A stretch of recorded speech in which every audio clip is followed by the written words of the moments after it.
Oh, yeah. It's time for the evening boxing talks. I had a nice, spirited debate with Isan.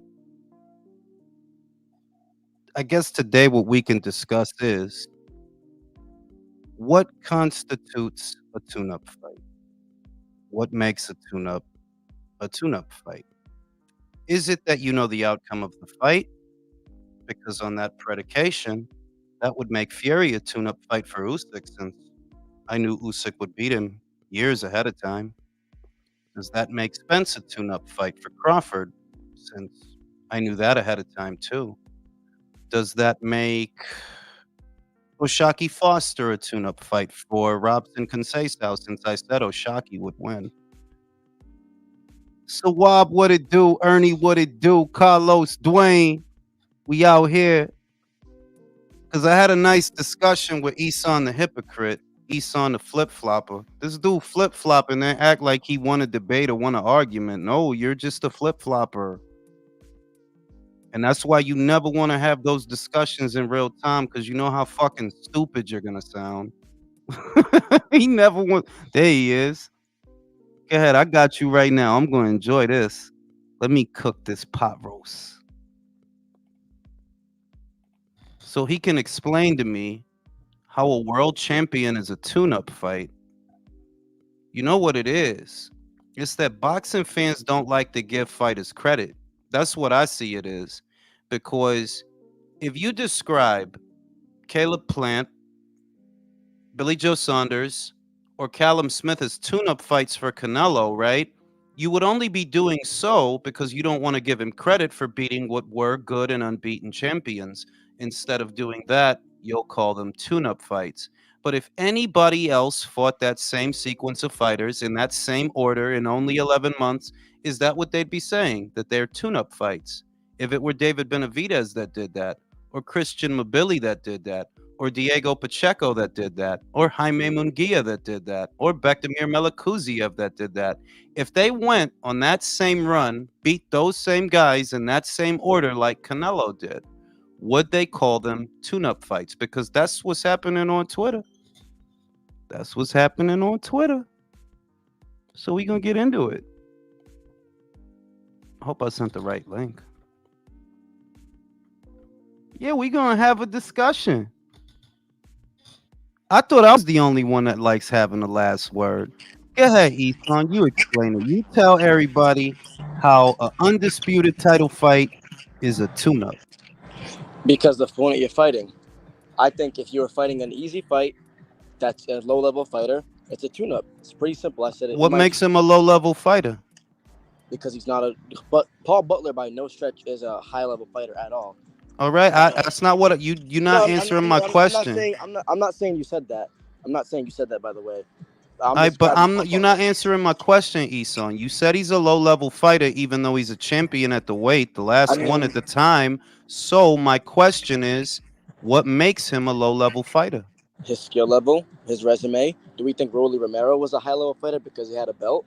A belt does No. not make you a high-level fighter because belts fall in laps all the times of guys don't deserve them. So Rolly you're saying Romero. that Paul Butler is so you're saying that Paul Butler is of the same ilk as Rolly Romero? Yeah, same ilk, maybe a little bit above. Doesn't really matter. He's a low level fighter. There's levels to even low level guys. Paul Butler is Okay, not half of so his so you size. could be a And even champion and a low-level fighter because of Rolly Romero.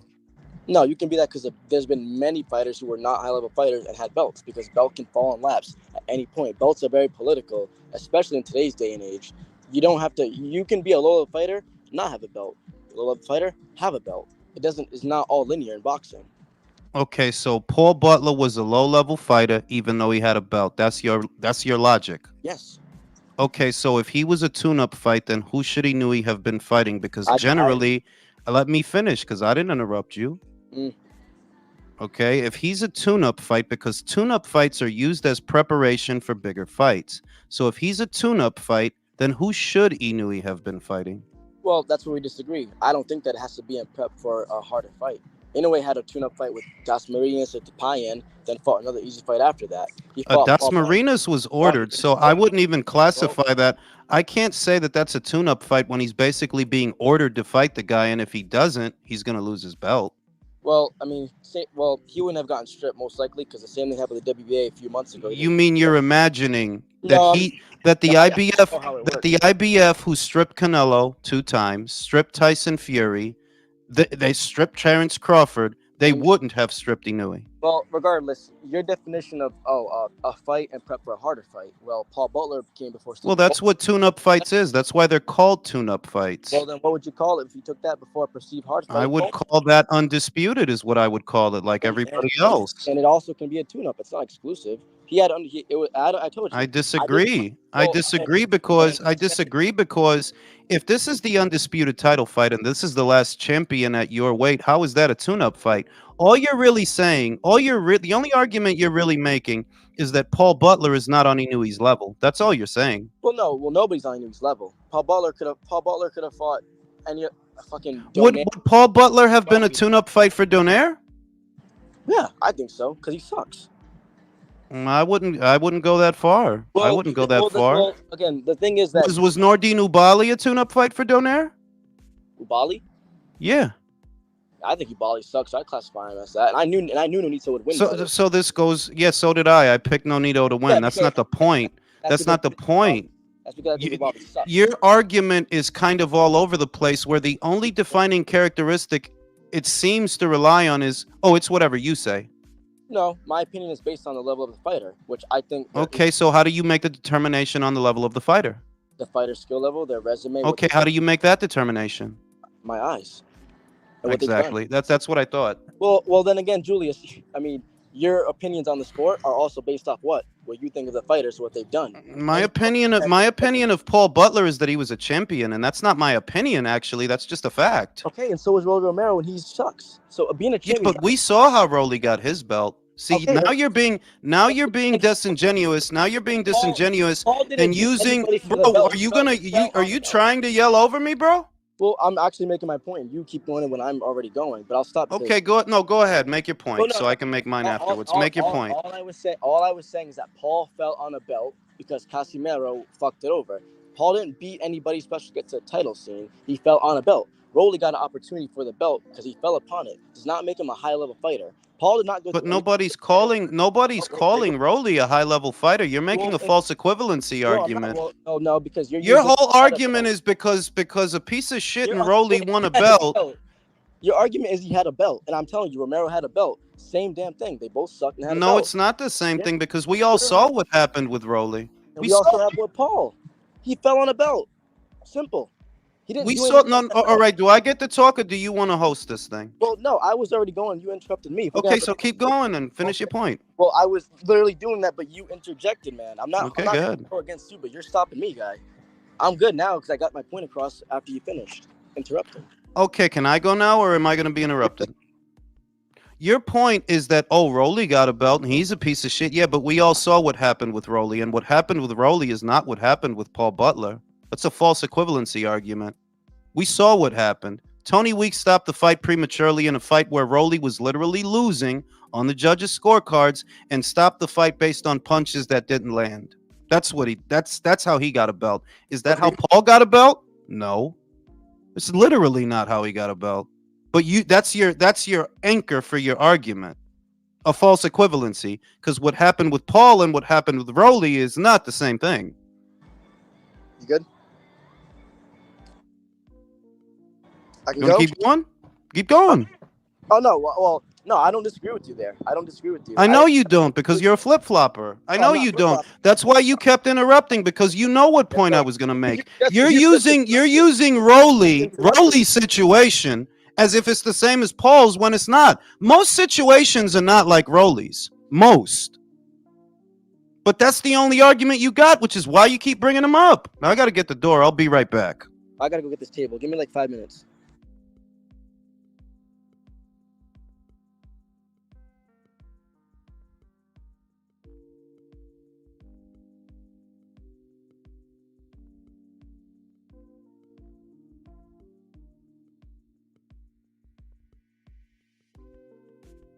I'm back.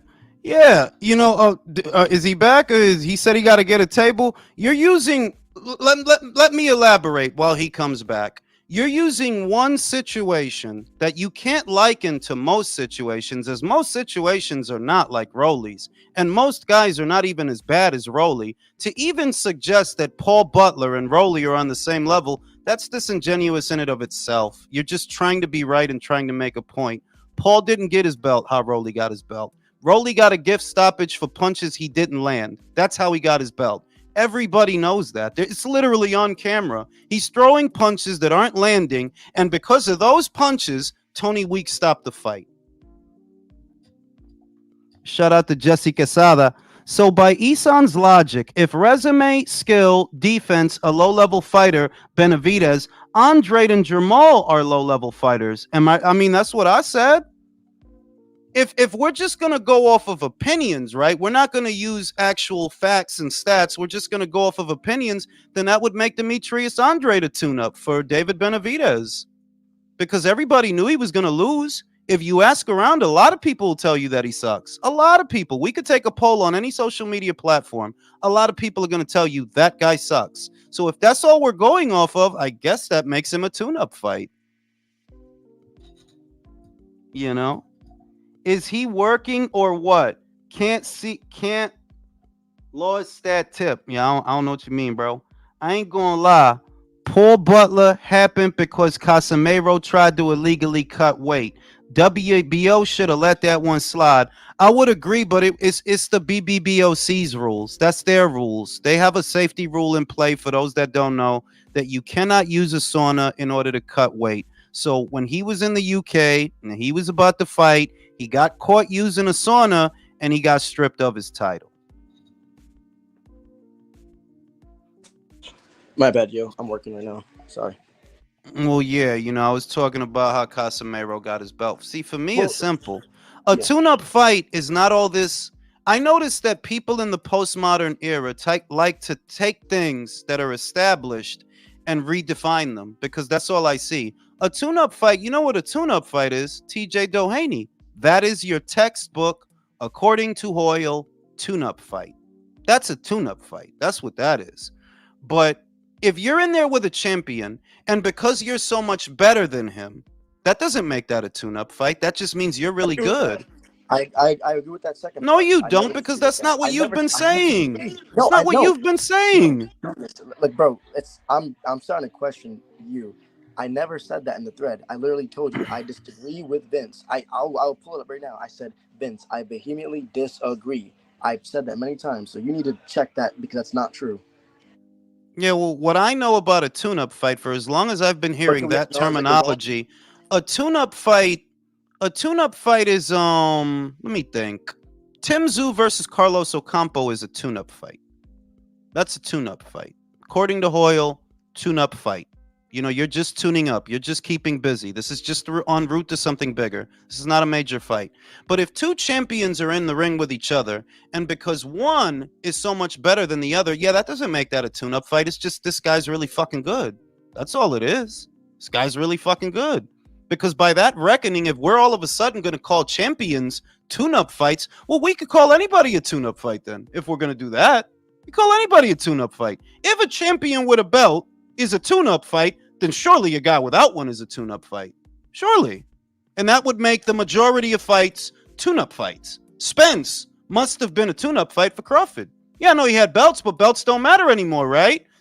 It being undisputed doesn't matter. All that matters is what I think. That's what matters. Well, I don't think Spence no good. So it makes tune-up fight. It's got to be a tune-up fight. Shout out to Tim Bradley. Yo, is that you, Tim? You better get on here, bro. Yeah, well, like I've been seeing what you've been saying about Christian, Tim. I know what you doing, bro. I ain't gonna lie. I like that shit. I do like that shit, because I caught that shit.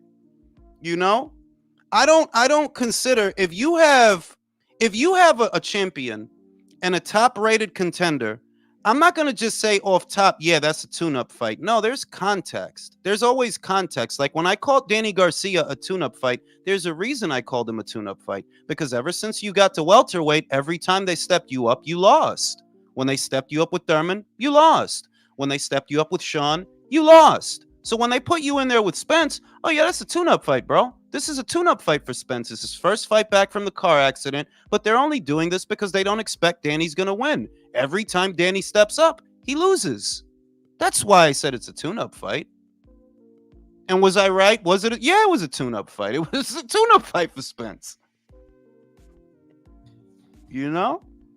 I don't agree. I think, frankly, I think the American boxing fan, more than any other boxing fan in the sport, is needlessly harsh and short-sighted on the fighters. I maintain that. It's like, yo, these are the toughest critics for no good reason, because they're not even spending money in the same abundance as they used to. No, I don't think none of those guys that Canelo fought at 168. No, it's not a tune-up fight. Callum Smith is not a tune-up fight, because if Munguia would have fought Callum Smith, is it a tune-up fight then? No, right? If Melakuziev fights him, it's not a tune-up fight then, right? No, right? If Mabili fights him, it's not a tune-up fight then, right? Nah, right? But when Canelo fights him, it's a tune-up fight. It seems to me that that's only an excuse to give short-sighted criticisms towards somebody that you don't like. Because that's the only reason I would rationalize that. If David Benavidez went on the same undisputed run that Canelo went on, I wouldn't call that a bunch of tune-up fights, and neither would you. You know, that's just me. I would say this, Tim. Eson is arguing that Paul Butler was a tune-up fight, right? What I'm saying is, nah, you can't say that about an undisputed title fight. Now, you could say that about TJ Doheny. Yeah, that's a tune-up fight. TJ Doheny is a tune-up fight. But Paul Butler, as overmatched as he was, you can't say an undisputed title fight is a tune-up fight. That's a champion right there. Now, the fact that you can make a champion look so bad, yeah, that's great for you. That's how great a fighter you are. But that don't make him a tune-up. Go ahead, Alex. Shit was good, man. Just got to the crib. Yeah, man, this whole man, it goes back to the narratives, man. And motherfucker, it's like who they like or who they think is good. That doesn't. Yeah, it's always some to me. It's always some silly shit, bro. That's like it is. Here's the thing, man. After everything you just said, like I don't know what else to say to anybody who doesn't understand that concept.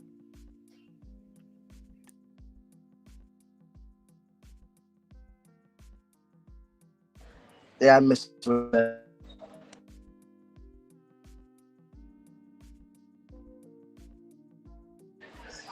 I don't know if he's talking to the live or he's on the phone.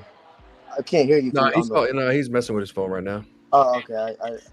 Yeah, he wasn't saying shit to us. I mean, he's just a fighter, but I mean, disagree. It is what it is. I don't think it's based upon like he's an underdog. That's argument. Everybody, we got the main man, the ESPN man. We got Timothy Bradley in the building. Yo, what's up, fam? How you doing, bro? Hey, real quick. Go ahead, Tim. Quick. The Doheny or Doheny fight is a business type of fight. It's a stay busy fight. It's not the fight that everybody wants to see. I mean, he's cleaned out the division, but it's a fight that makes sense to keep Inoue busy. 1, 2. Doheny has history in Japan, so it's all about being able to sell over there. You know, I agree, Tim. I'm not even knocking. I'm not knocking the Doheny fight because of the run that he knew he's been on and the fighters that he fought back to back. I think it's okay that he has an easy one, and I know it's a money fight over there because Doheny had some success over there. Yep. He got a cult following over there. Yep. I dig all of that. Yep. What I was saying was the discussion that we having is Paul Butler. You remember that he knew he fought Paul Butler, before he was a belt holder. And what I'm saying is, nah, you can't, even though he knew he blasted him out of there, and even though everybody knew he was going to do that, you can't call an undisputed title fight a tune-up. Like, nah, like, it's just he knew he's that dude. He just that dude. It's not a tune-up, though. He's that good that you could put him in there with a champion and he's still going to be him. That's what I'm saying. I agree. I think that Butler, he became world champion, but again, there's levels. There's levels to this game, and Inoue's game is on a completely different level than most of these guys that he's facing. However, I thought that Fulton was going to do a little something, with his boxing ability against Inoue, and Inoue went in there and made it look real easy as well. So Mm-hmm. Inoue is just a special type of fighter, man. Although I will say, if he continues to climb up and go up to 126, man, he could run into some problems. I'm not gonna lie. No, There's I'm times with that you on that, Tim. they can punch. There's a limit. There's a limit. He's a small guy. Remember, he came from 106 mm-hmm. or 108 all the way up to 122 pounds. So, he has a small frame. He's not that big, man. He's probably about 5'6", but again, his frame is not that big. He can't go No, up to 130 pounds and be as successful as he was in the lower weight classes. no, I agree with all of that. Like, I think that as much as I love the guy, I think he's gonna lose because he's too brave. Like Yeah. how Chocolatito got That, knocked out at Superfly.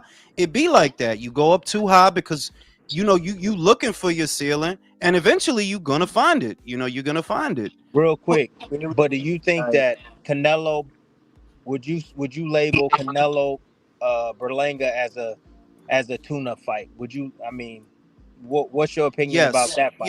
yes. That's a tune-up fight because we all know what a tune-up fight really is. That bro, you just keep him busy with this guy. That's all it is. And I understand that Berlanga's the WBA this and the WBA that, but come on, nobody has any illusions about this guy. Nobody does. If you put him in there with Munguia, Melakuziev, Mobili, they all beat him. Pacheco, who's fighting this weekend. If you put Berlanga in there with Pacheco will beat him. So I would say yes, that is a tune-up fight for Canelo. That's what that is. But I'm Yeah. not Isn't he gonna technically a man? say it again. I was about to Isn't he say, I like think technically it's a stay busy business yeah? move, man. That's all it is. They got the Mexico Puerto Rico thing, make a shitload of cash. Yeah, A lot of but people but but gonna yeah, watch but it. He's busy. Alex, the thing is with that, I seen real Mexico versus Puerto Rico. So have you. You seen Felix Trinidad, Oscar De La Hoya. You seen Canelo Cotto. Nobody think of Berlanga as he like Cotto. No, nobody think Nah, Berlanga's but enough Cotto, bro. casuals do. Enough casuals do, though. Nah, I Nah, don't know them. I don't want to. That's this not the fight. rivalry has seen better days. I understand why they're having it, but it's not the I'm fight I want. I'm Tim, ready for Canelo to retire. Like I'm a bit sick of let, Canelo now. let me go to Tim. Tim, he's gonna beat Berlanga. I think we all know that.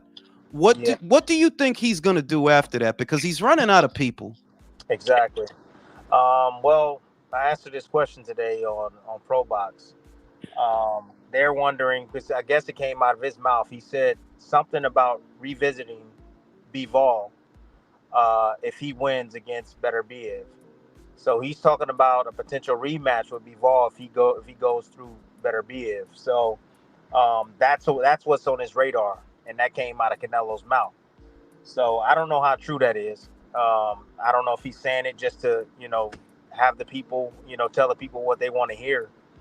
However, that's what he said. So I mean, I mean, Canelo don't have a history of lying, so No, he doesn't. He doesn't. But the thing is that oh, he does. He said he was gonna fight Beterbiev or Benavidez. He said 2 years ago. He said he was gonna fight him, he and he did. never did. And he never did.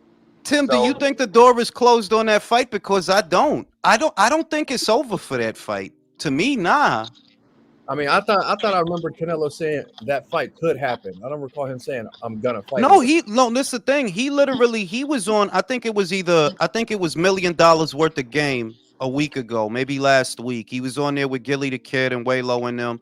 And he said a lot of things, but he never said that the door was closed. My thing is this, Tim. He's still working with Al Heyman. He still is. He's still over there. Even though your last fight, Golden Boy provided the opponent. In your next fight, Matchroom provided the opponent. But you still with Al Heyman. So because of that, to me, yeah, you still over there. And I don't think David gonna fight the winner of that fight, Tim. I don't know how you look at that, but they talking a lot of shit that David gonna fight Beterbiev versus. No, he not. No, he is not. Not after that Vojdik fight. No, he is not. Hmm. No, he Uh, not. these guys, they have egos, man. They say a lot of things, but again, you got to look at the movement of and how they moving. Are they really going to do it? I don't know. David is one of those guys that from what I've seen, he don't just talk just to be talking. Like this guy he'll back it up, and he's willing to face anybody. That's his MO, including Canelo Alvarez. However, I'll say one. I know where you're gonna go. That David Morrell fight, he passed up. He ducked on that one. No cap. He ducked Now, that Tim, particular fight. So much for him fighting everybody. Tim, you smart. Tim, you smart. If I you knew where ain't y'all wanna, gonna go. if you ain't want to do it with Morrell at 68, but you gonna want to deal with these guys at 75, I don't believe it. I don't believe it. Yeah. If the money's right, I think all these fighters get in the ring. Obviously, it's gonna be 150,000 for Canelo to get in the ring against Benavidez, and if he doesn't get it, he's not gonna do it. I think the size. Tim, that's another if. If he brings back Memo Heredia. Oh, Well, if he he brings back did. Memo. No, he did though. He did. Memo confirmed it on. He confirmed it on his Twitter. He said, "Yeah, they working together again." So, He fucking spiked up. But look like Marquez in that fourth fight. you know what I'm saying, shout out to Undefeated. Shout out to the Hoff, Tim Bradley, Desert Storm. Appreciate you, bro. Shout out to the Gooch. Gooch says David will fight anyone. Laughing my ass off. Yeah, the chat don't agree with that statement, Tim. I know. I Look. He seemed like the type, but then I did say that he ducked Morrell. So yeah, you guys are right. Chat, you guys are right. You guys are right. And bear in mind that Morrell, God bless him, because I actually think he's really talented. He only had like 9 fights when they swerved him. 8 fights. Yeah. Why pass that up? Be the first to beat him. It's gonna be harder as Morrell gets better too.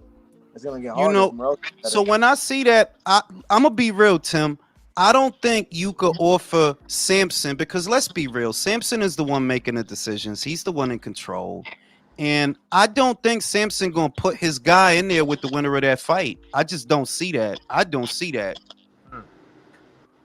Sampson is very careful. I don't know if you heard, Tim, but after the Tim Tszyu fight, they said that Sebastian's injuries have incapacitated him until the fall, right? That's what they said right after the fight. Sebastian just spoke to Cynthia Conte and said that was all bullshit. He could have came back in June. You see what I mean? That's another Sampson Lukowicz fight. And I'm not going to say nothing bad about Sebastian, but I'm saying that, like, yeah, this is what happens with Sampson's fighters. He'll come out with some shit, and then it'll sound good, and then nope, it was all bullshit. It was all bullshit. Yeah, these promoters will definitely do whatever it takes to protect their fighter and, again, protect that money. They know, I would think, how detrimental a loss could be to a fighter's career, especially if he loses to a good opponent. But I disagree with that, man. I think that if you fight a good enough opponent, I don't think a loss will hurt you. You know, you just lost to the better guy. That's it. But if you lose to a lesser opponent, then that's when it hurts you. You know, yeah, because look at Daniel Jacobs. Daniel Jacobs loses to Golovkin in a competitive fight, a great fight, but he kept making money after that. He got the belt. He got a Canelo fight after that. He got a Chavez fight after that. He got money, you know. So I just think Sampson gonna protect him, Tim. Personally, I don't see him fighting the winner of Beterbiev versus Bivol. I don't. Go ahead. I can do you one better when you talk about Jacobs. Jacob got cold slept by Pirog even before Golovkin, and he still got multiple paydays after that. And when you talk about David and the undisputed light heavyweight champion, bro, he already on camera. He's on camera saying, "Oh, I can't fight over there because my contract. I can't fight over there." But he's also like he already laid the foundation. Like, I know when next year gets here, they're gonna turn this into a sides of the street situation. That's what it's gonna be, and that's why the fight won't happen. He said, "Oh, I wanted to be on Cinco de Mayo." Hold up, homeboy. You not the one paying for this show. Turkey paying for the show. He'll decide when he want to do it, not you. So you already laying the foundation for you to mess this up. Yeah, you know what, man? I'm gonna just keep it 100 with y'all, man. The one thing about y'all show, and you bring the facts, man. And a lot of other shows don't bring the facts, bro. You guys bring the facts, and y'all have the history, and y'all follow this shit down 4, 5, 6 years ago, 10 years ago. I mean, you have all the data on what everybody said. You bring the facts to support your arguments, and that's why you guys, to me, are one of the best out there. That means a lot, For Tim, real, because dog. Nah, I for real, appreciate dog. it. No cap, bro. For real. I'm always listening at y'all shit, man. For real, because I'm like, man, I know they gonna have all the facts in line. So, just to listen to the panel right now, just again throwing facts out there. Well, he said this, he said that. I mean, it only helps your argument, man, even more. Yeah, we All I don't do can say, feelings over here, man. We don't do feelings. all I Yeah, can say you is, tripping. I would like for David to be. I would like for him to be the fighter that the media often portrays, but there's a long history there that really tells a different story, and that's why I have absolutely zero faith that he fights the. Those are monsters up there. Those are Beterbiev is a monster, bro. That dude is an animal, dog. Even with the knee injury, coming off the knee injury, man, like No, no, I'm I was with you. sold on him. I was sold on him to fight to beat Bivol. I was like, yo, this if one guy's gonna beat Bivol, it could be this guy. Look, But Tim, we after talked that knee about injury, this. think We about the knee injury though, man. No, I got Bivol. Don't get it twisted. I got Bivol. But I look at both scenarios. If Beterbiev win or if Bivol win, David don't beat either of these guys, man. They're both monsters. Like, I don't he think so. don't beat these guys, man. But And who you know what but makes it worse? but who You know what cares makes if it he worse? beats him or not, man? Like the only one that cares is Samson.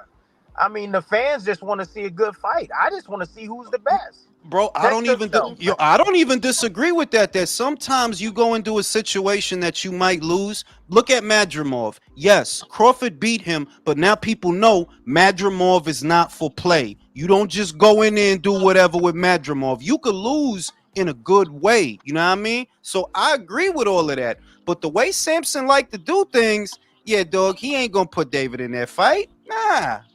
And you know what though, too, man. There's you could probably find a few exceptions out there. Daniel Jacobs being one of them, and a couple other guys.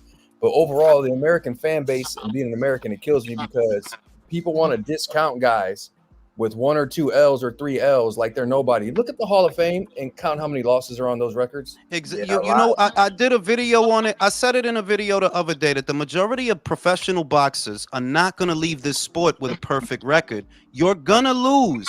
The hope is that you made some money because you're going to lose, dog. Yeah, it's going to happen. It's not a lot of people that leave this sport without nothing on their record. No, that's a very small list of fighters. So you losing is a reality. What you got to do is get paid. That's what you got to get paid.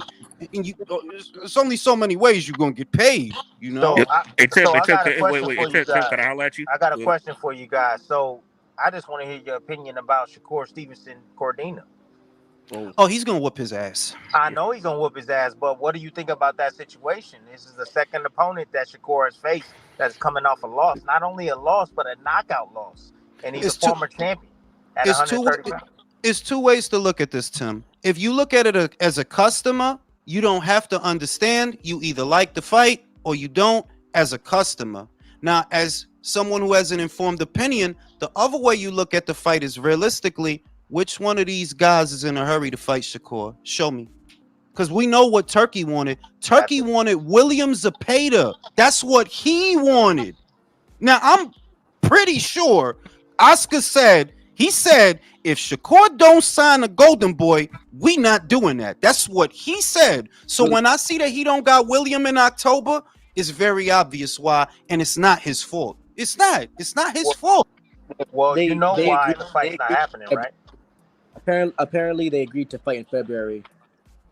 Bro, you know why the fight's not happening? Because Zepeda's wife is pregnant and she's gonna be due around that time. So he wants to postpone it because of that. His wife is pregnant. Tim, I'm gonna be real. They've been sandbagging it before that. Look. I know. Trust me, I know. I don't think William is, and I say this all the time. It's not that I think William is scared. I think Oscar is scared. It's not William, it's Oscar. Oscar don't want to do that thing. Unless it's a win-win for him, Oscar don't want to do that thing, bro. The last time you sent the guy to Saudi, Zerto, what happened to him? Bivol boxed his fucking socks off. That's what happened to him. And you don't want that shit to happen to William.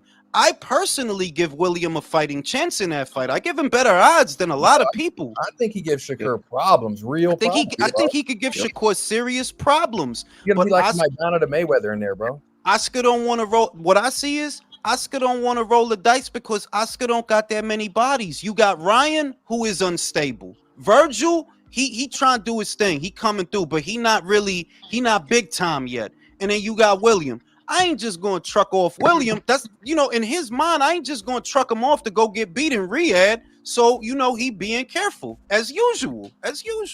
Hey, Jill's like, maybe you can remind me, like, remember when they was going down the list of opponents for Shakur to fight before his lightweight debut? Was Williams Zepeda one of those guys? He was, right? Yep. Okay, that's what I thought. And they was and the weirdest thing is Shakur after the De Los Santos fight and after the Haratunian fight, Oscar was actually teasing him with William Zepeda. He was actually like, he's talking shit. And it's like, well, if you're going to talk shit, make the fight. We know what Turkey wanted, bro. We know what he wanted in October because he said it. He was trying to make that. Now, y'all want to wait? Of course y'all do. We'll see if you fight him next year. Personally, I don't think he's going to fight him next year. Personally. I have no hope to see that fight.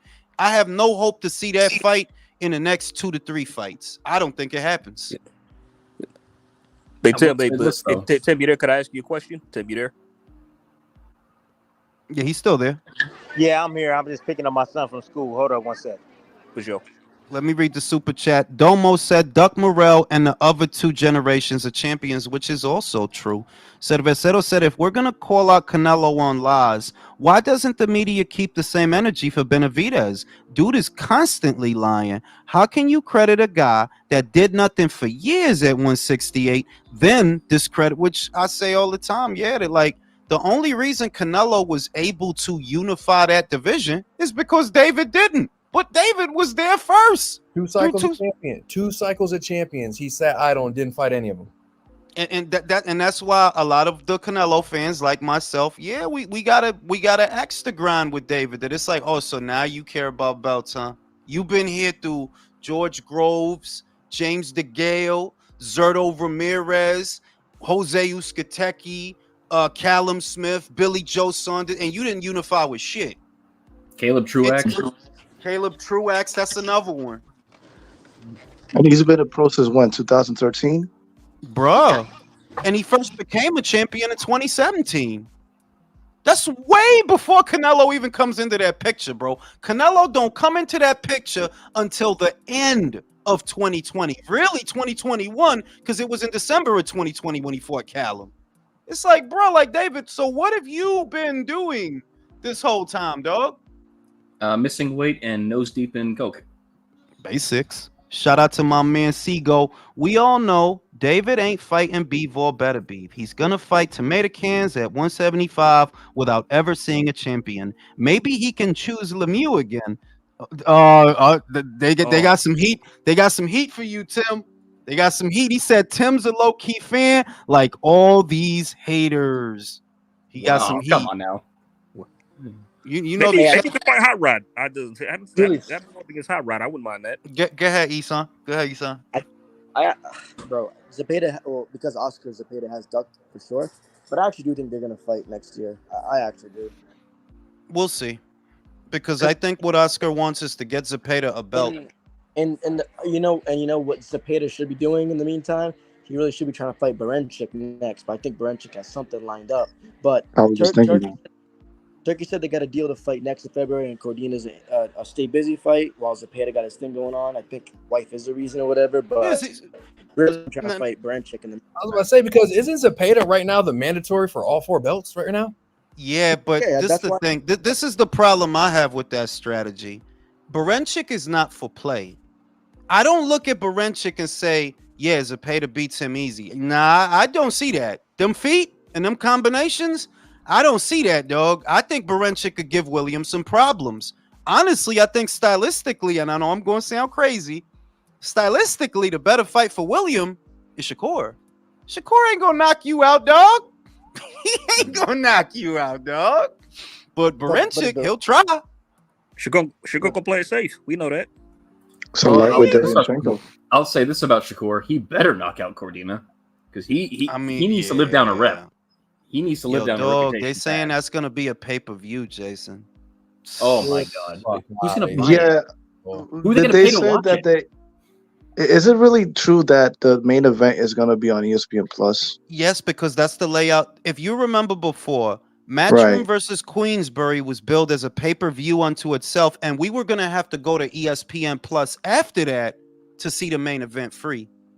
Now Oh, is the main event going to be a pay-per-view? I don't think it is. Thank so goodness. same thing here this time too, or more or less.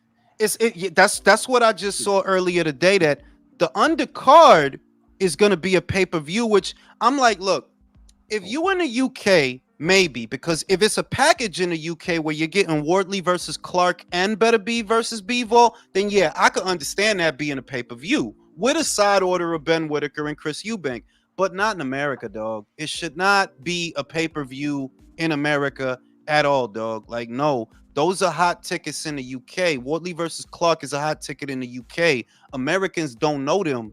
They ain't gonna buy it. They're not gonna buy it. And then you're gonna limit how many American eyes you could get on the fight because they don't know them dudes like that. I think this is mostly a pay-per-view for the UK. That's such a weird setup. But that was the setup before, Jay. They Yeah. like I know. when It was so strange because originally I thought we was gonna have to like pay pay-per-view like twice until I saw it was free on ESPN. I'm like, that's weird. Well, Yeah. that's why you think I'd be going up to bat for Bob Arum.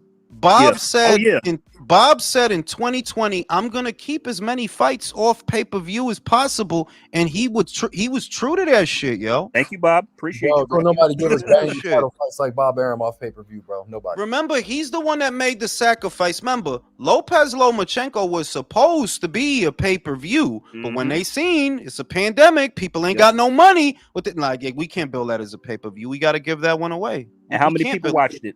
Exactly, millions. Like, it was like, Over I remember the three, number over like 2 million, Yeah. 3 million, some crazy ass number, bro. Bro, I can't be deciding between Shakur and Cordina. That's why it needed to be a draw, man. The rematch would have been crazy.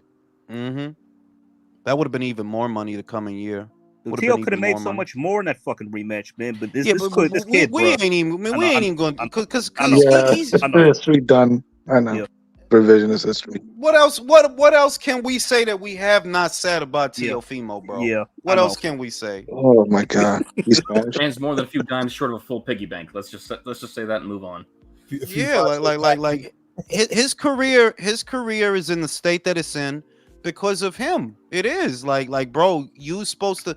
The reason that he gave, because I wanted to fight in LA, bro. What fucking difference does it make? You make the same money in LA that you make in New York because you get a guarantee. It's not like you talking about a pay-per-view or something. It's you gonna make the same money, bro. Just say it. You ain't want to fight Brian. That's what it is. You ain't want to fight Brian because I knew you ain't want to fight Brian, bro. You know? I think Brian would have whooped his ass. I think Brian would have whooped his ass. That's what I think. I think Brian would have been too big, too strong. He would have whooped his ass. I mean, based on how he looked with Claggett, it's like, yeah, Brian runs through this dude. Like, couldn't even put down Claggett to put him away, and just like, nah, he don't want no Brian Norman smoke. That's what I'm But saying. AJ, he fights to the level of his competition. Oh, get out of here. No, because Jason, if you notice it, when it comes to Teofimo, people have been apologizing for him for something like, I'll say 4 years, right? About 4 years of apologizing because, yeah, he did beat Loma, but keep it a bean. You beat an injured Loma. You did. You beat an injured Loma. He was injured. He had surgery right after the fight. He wasn't bullshitting. And yeah, you beat Josh Taylor after Jack Catterall beat Josh Taylor. After he sat out for a year. Yeah, you beat Josh Taylor. Nobody want to keep it real, I mean, I'd have to apologize too if my guy lost to George Kambosos. Shit. And never got that back, Ivor. Never got it back. There's a reason he doesn't want to vindicate that loss. There's a reason. And we don't I don't want to say that he's better, but maybe he just has his number. I don't know. Because it could be a lot of money in Australia for him. Don, I think for his soul, I think he needs that fight. I don't know that he's ever going to have it because it looks like he wants to leave 140. But you thought about that, right? I mean, it's like the money is good in Australia. Why would you pass that up? You're complaining about making $1 million or not even that. But listen, there's like maybe $5 million in the bank for you if you take that fight. And he can win. Like, do we all agree that he can win that fight? Oh yeah, if he's absolutely. focused, yeah. I mean, because like George is like low key, he's been on a 4-fight losing streak because he lost to Maxie Hughes. No one's going to tell me otherwise. Yeah, he lost he that did. fight. He hasn't won a fight really officially since he beat Teo. Honestly, Hey, didn't like a doctor or something post a statement about Teofimo's injury during that Kambosos fight, like a tear in his trachea, and he had a partial. Yeah, he said. Because his dumb ass let the mountain punch him in the chest. Jesus Christ. Yeah. Literally, you're in camp. He was, when that shit happened, he was in camp. Bro, I saw the video. It's like, why would you let that happen? Why would you do that? Teofimo got to be 160 pounds soaking wet, right? Like, that's the heaviest I think that kid walks around. Maybe 154 to 160, right? Now, you getting down to 135, and you let a 300-pound man punch you in the chest? The world's strongest man, bro.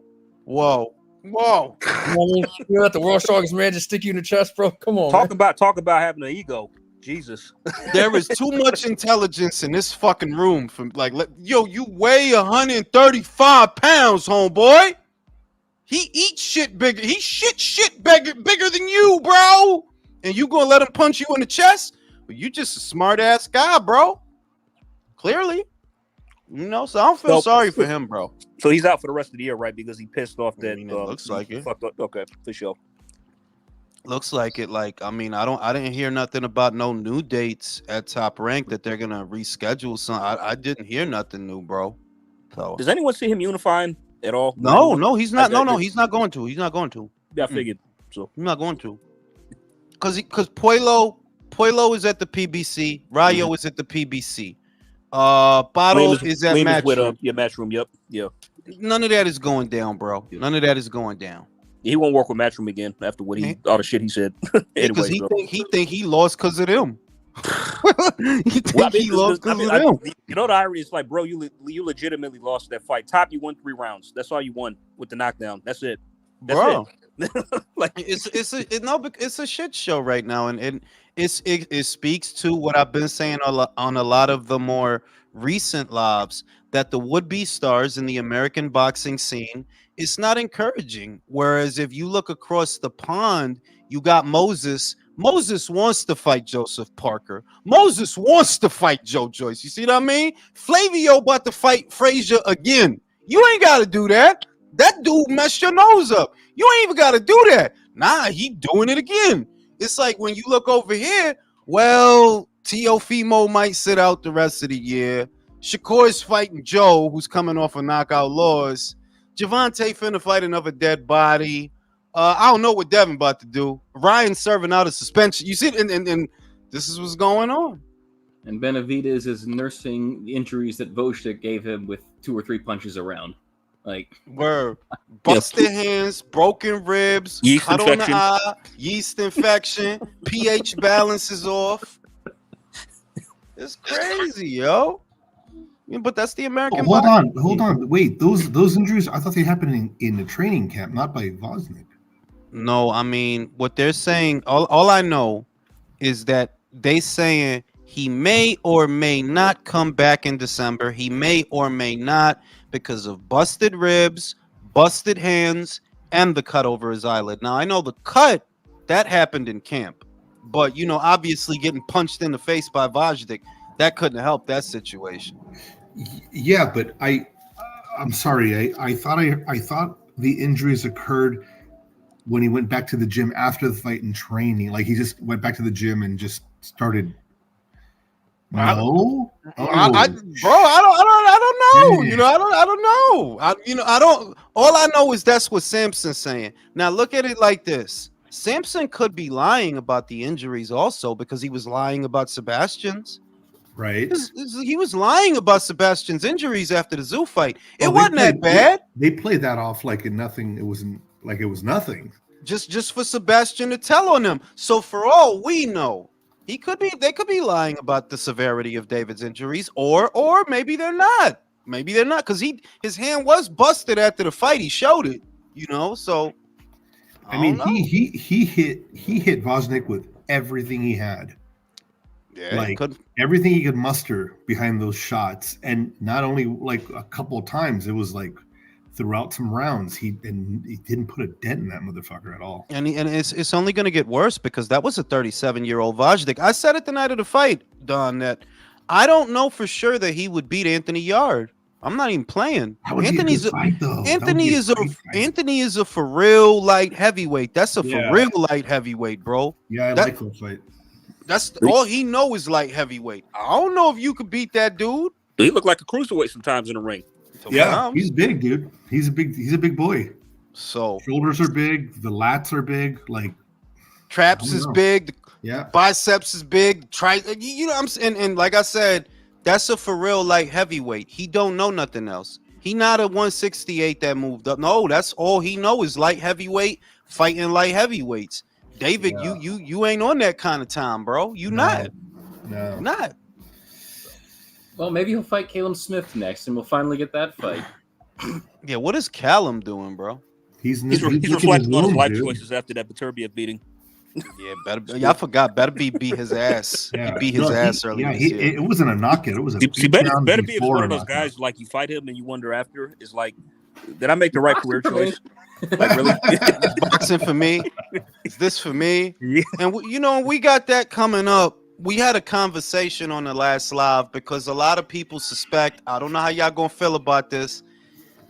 A lot of people suspect that because Beterbiev is periodically injured, it's because he's cycling off of PEDs. It seems almost plausible. It does seem almost plausible because of the amount of time and of the times that he's been off and the amount of time he is off in between fights. It does seem like it, but we don't know.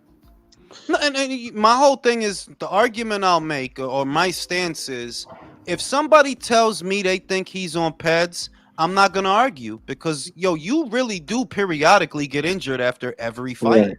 Right. Or leading into, there's an injury literally every fight. Going all the way back to the Meng Feng Long fight in 2020 that never happened. That's how long that shit has been going on, dog. Like periodically, like clockwork, he gets an injury. They're like strategic timing of them all. You know what I mean? I wanted to ask, what exactly was the injury? Was it a torn meniscus? Yeah. Torn meniscus is what they said this time. Yeah. And how long does it take to recover from that? It depends on your age because I had a torn meniscus when I was like 44 and I had one when I was 38 and the one when I was 44 was a really bad one and it took physical therapy in the gym and it took maybe about 3 to 4 months. And then after that, I couldn't do jump rope or run for a while.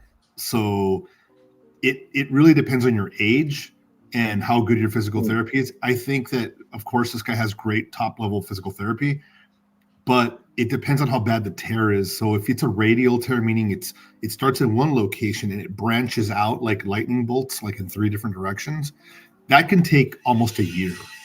Because it's severe. And you have bear in mind, he was supposed to fight Bivol in June, right? Think about that. If the prognosis is anywhere in between 3 months to a year for you to get better, bro, October right around the corner.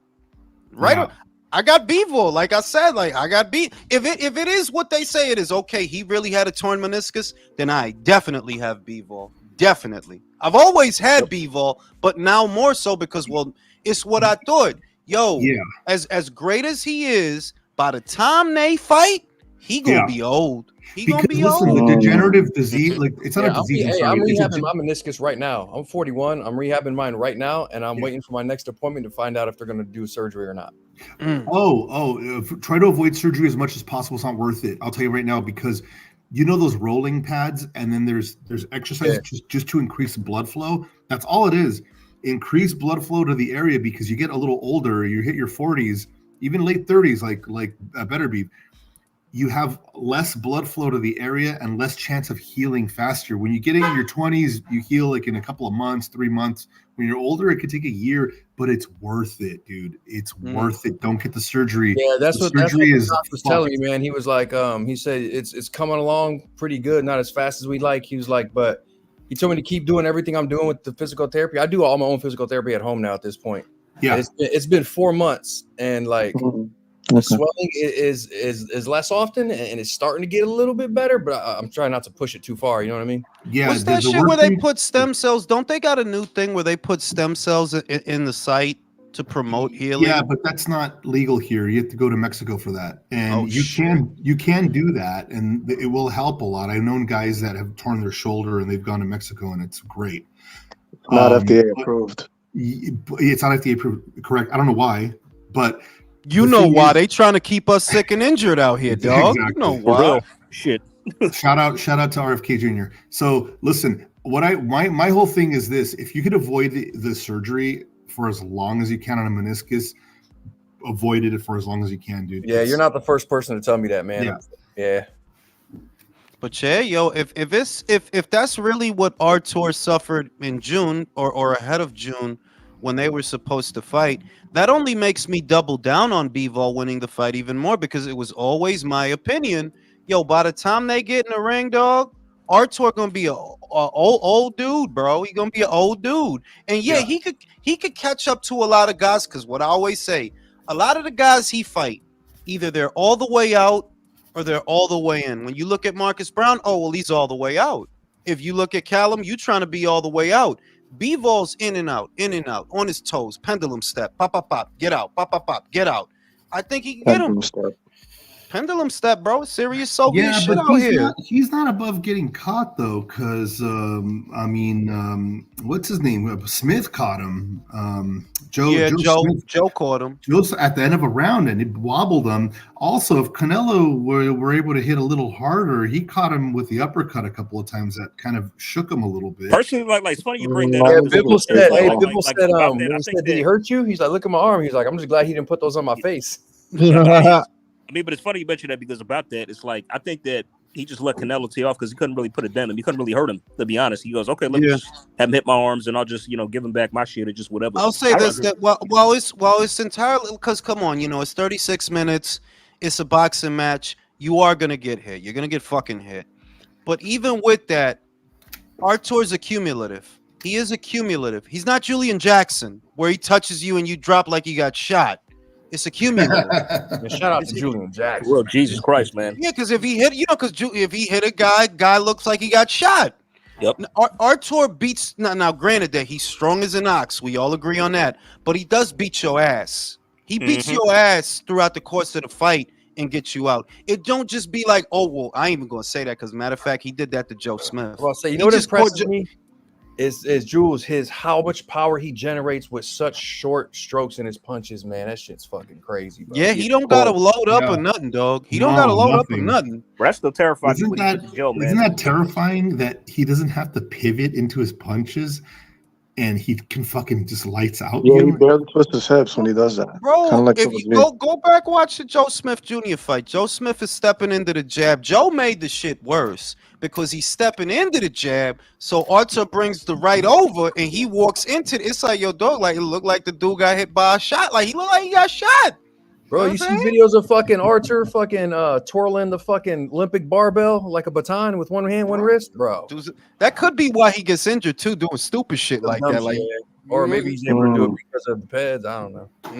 There's a lot of ways you can slice that up. You know, like I said, if he pops out, I'm sure Dimitri's got a game plan for this fight, but if anything, like he really should stay off the ropes. Like you don't want to get trapped on the ropes by this guy. Nah, I think he's gonna try to. The key to beating this guy is keep it in the center of the ring and pivot. Center ring, exactly. You got to pivot.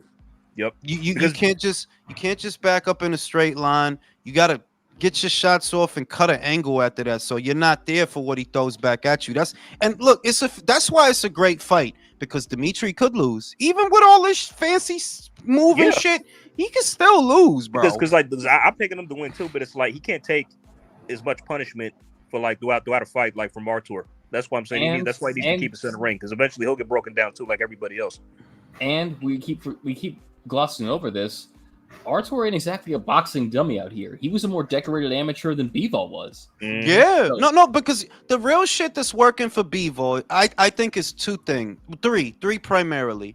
That he's younger and fresher. He's quicker, and his legs. That's what'll win him the fight. But he could, even with all of that, you could still lose, bro. You could still lose, bro. And the nightmare for everybody at this weight, don't let Artur become undisputed, because then y'all really not winning a belt. Y'all not. No, you're not, bro. Go to another division, bro. Go to cruiserweight. Go to another division. You're not winning Hey, the belt. But Jules, realistically, like if Artur were to win, how much longer would he stick around? Because he'll be 40 in January. I don't know, bro. But you gotta fix. I mean, like he did say he wanted to go to cruiserweight. I remember he said that 3 years ago. Yeah. He wanted to go to cruiser. I don't mind that either. I don't mind that. But, me neither. He fought there in the amateurs. Why not?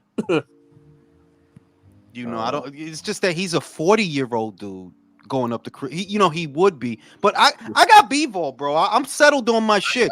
I've had Bivol for. I've had Bivol for about 3.5 years. I still got him now. I got Bivol. Business with Bivol, bro. I'm with Me too. I guess I'll be alone here on Beterbiev Island. At 175, I think Callum Smith fucks up Benavidez. Oh, that's possible. That's possible. Big target. Our level. He'll get off that right hand. Yeah, that's possible. That's possible. Matter of fact, man, if secret? Canelo would have fought at 175, Callum, I think it would have looked a little different, bro. Callum Smith's a beast at 175. Honestly, yeah, I agree with that. But the way he got his ass beat, bro, might have changed him. Yeah, he got his ass beat. I'm just gonna tell you all a dirty secret. At 168, Callum Smith would have whooped Benavidez' ass. Why? I don't disagree with that, bro. Like David ain't show me shit bro, at 168. Look at David. His head is always past his lead foot. He over lunges with his punches, and Callum has one of the finest, sharpest, most powerful check left hooks in the game, bro. It's there all day. Now I'm gonna go smoke a cigarette. Y'all sing songs of glory. Songs of glory. That's all I know. Glory, glory, what a hell of a way to die. Glory, glory, what a hell of a way to die. Anybody know what that is? Nope. That's the Army airborne song. It's called Blood on the Risers. Oh shit! It's from World War II era time. It's about jumping out of the plane and burning in and dying on the drop zone. They got it on YouTube. Yeah, you could YouTube Blood on the Risers. Shit's hilarious. But listen to the words. It's off the chain. For sure. My grandpa probably would have sung that song. Yeah. Any World War II era cat, they know about Blood on the Risers. Yeah, my poor grandpa. He actually got a Purple Heart because when he was on patrol, he got shot in the head from fucking German sniper or whatever, and they actually had to. They got a small part of it. Yeah, they had to. He was fine. Like the story sounds much worse than it was. Like a graze or something, or. They apparently there was just like a bit of shrapnel got in his brain. And they had to dig slight bit of it out, but I don't know if that was him saying tall tales to impress an easily impressed grandson or something like that. Gotcha. But he did get a Purple Heart out of it. So I mean, World War II dudes, they wasn't much known for the tall tales, man. You know, guys from my generation, you might get some exaggerations, maybe some Vietnam cats, but World War II dudes, nah, man, those motherfuckers, dude. I'm really thinking about getting the chips. Oh, did I mention? Hey, who's getting some chips? What kind of chips you getting? Her chips. I know. Like I want to know. I want shit, man. For real. Hot fries. I fucks with hot fries. I like those new nacho Doritos. Like those are damn good. Like it's some basic ass shit, I know, but my homeboy Belt, Tony Belt, little kid from little scrawny dude from Iowa, he got shot in the head standing next to me in the tower. Man, that shit was hilarious. Oh shit.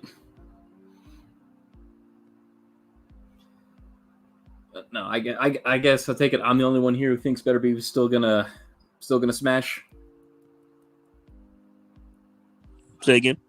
Am I the only one here who thinks Beterbiev is still gonna smash Bivol? Like, I just. Yeah, probably you're the only one. No shame in that though. It's all good. That's what I'm saying. That's not a bad call. Like I won't argue anybody who's got Beterbiev. So I got no horse in the race. I don't care who wins. Personally, it's a great fight. So I mean, I'm picking Bivol, but still, Beterbiev was the win. Hey man, may the best man win. That's one of these matchups. I just can't believe we're getting it because like the way everyone was talking about, I hope we do this time. I mean, it was supposed to happen once already. Oh no! Oh Jesus! Don't you jinx that? Go knock on some wood right now. Do it right now. Like god damn.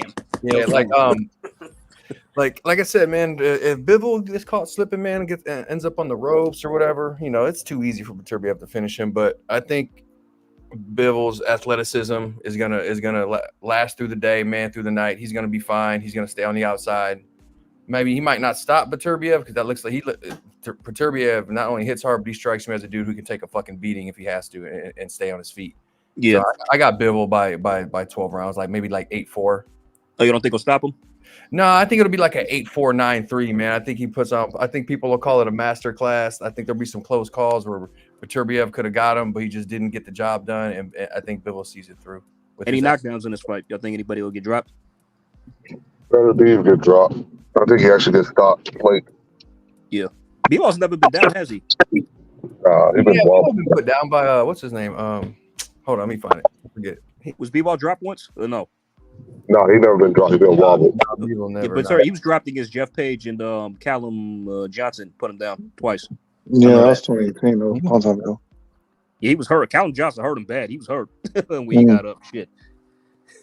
Is that when he claimed that he wanted to fight Bivol? Against fucking Joe Smith Jr. when toward the last few seconds of the round, he kind of let his guard down and got lackadaisical and got caught with one right as the bell rang. And that he got buzzed. I mean, but he's never been down, though, I don't think. So. No, he's never been down. No. Because I think that pissed him off. He went after Joe in that 12th round and tried to get him out of there. I was thinking like, damn, bro, if you only had 30 more seconds on the clock. That's the weird thing about Bivol, man. Like, sometimes he'll be like very surgical, on point. He'll do his thing and he'll get his 7-5 decision. Yeah. And other times he'll just like, he'll get cocky and he'll give you a cocky or angry and then he'll go for it.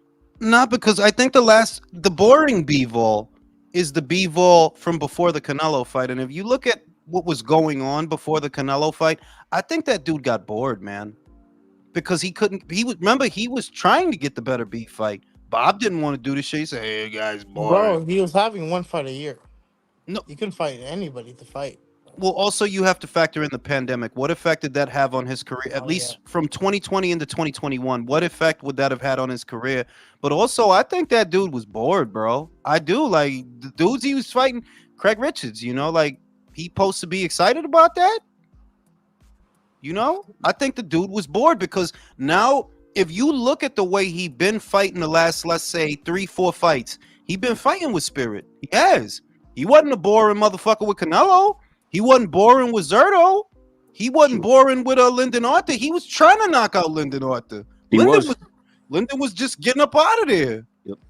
The last dude, he came out fast, started throwing punches and bunches. Yeah, Zanad, yeah. Yep.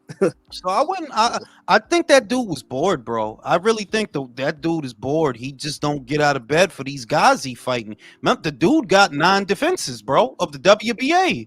He been WBA champion for like 5 years. Bro, sent to HBO.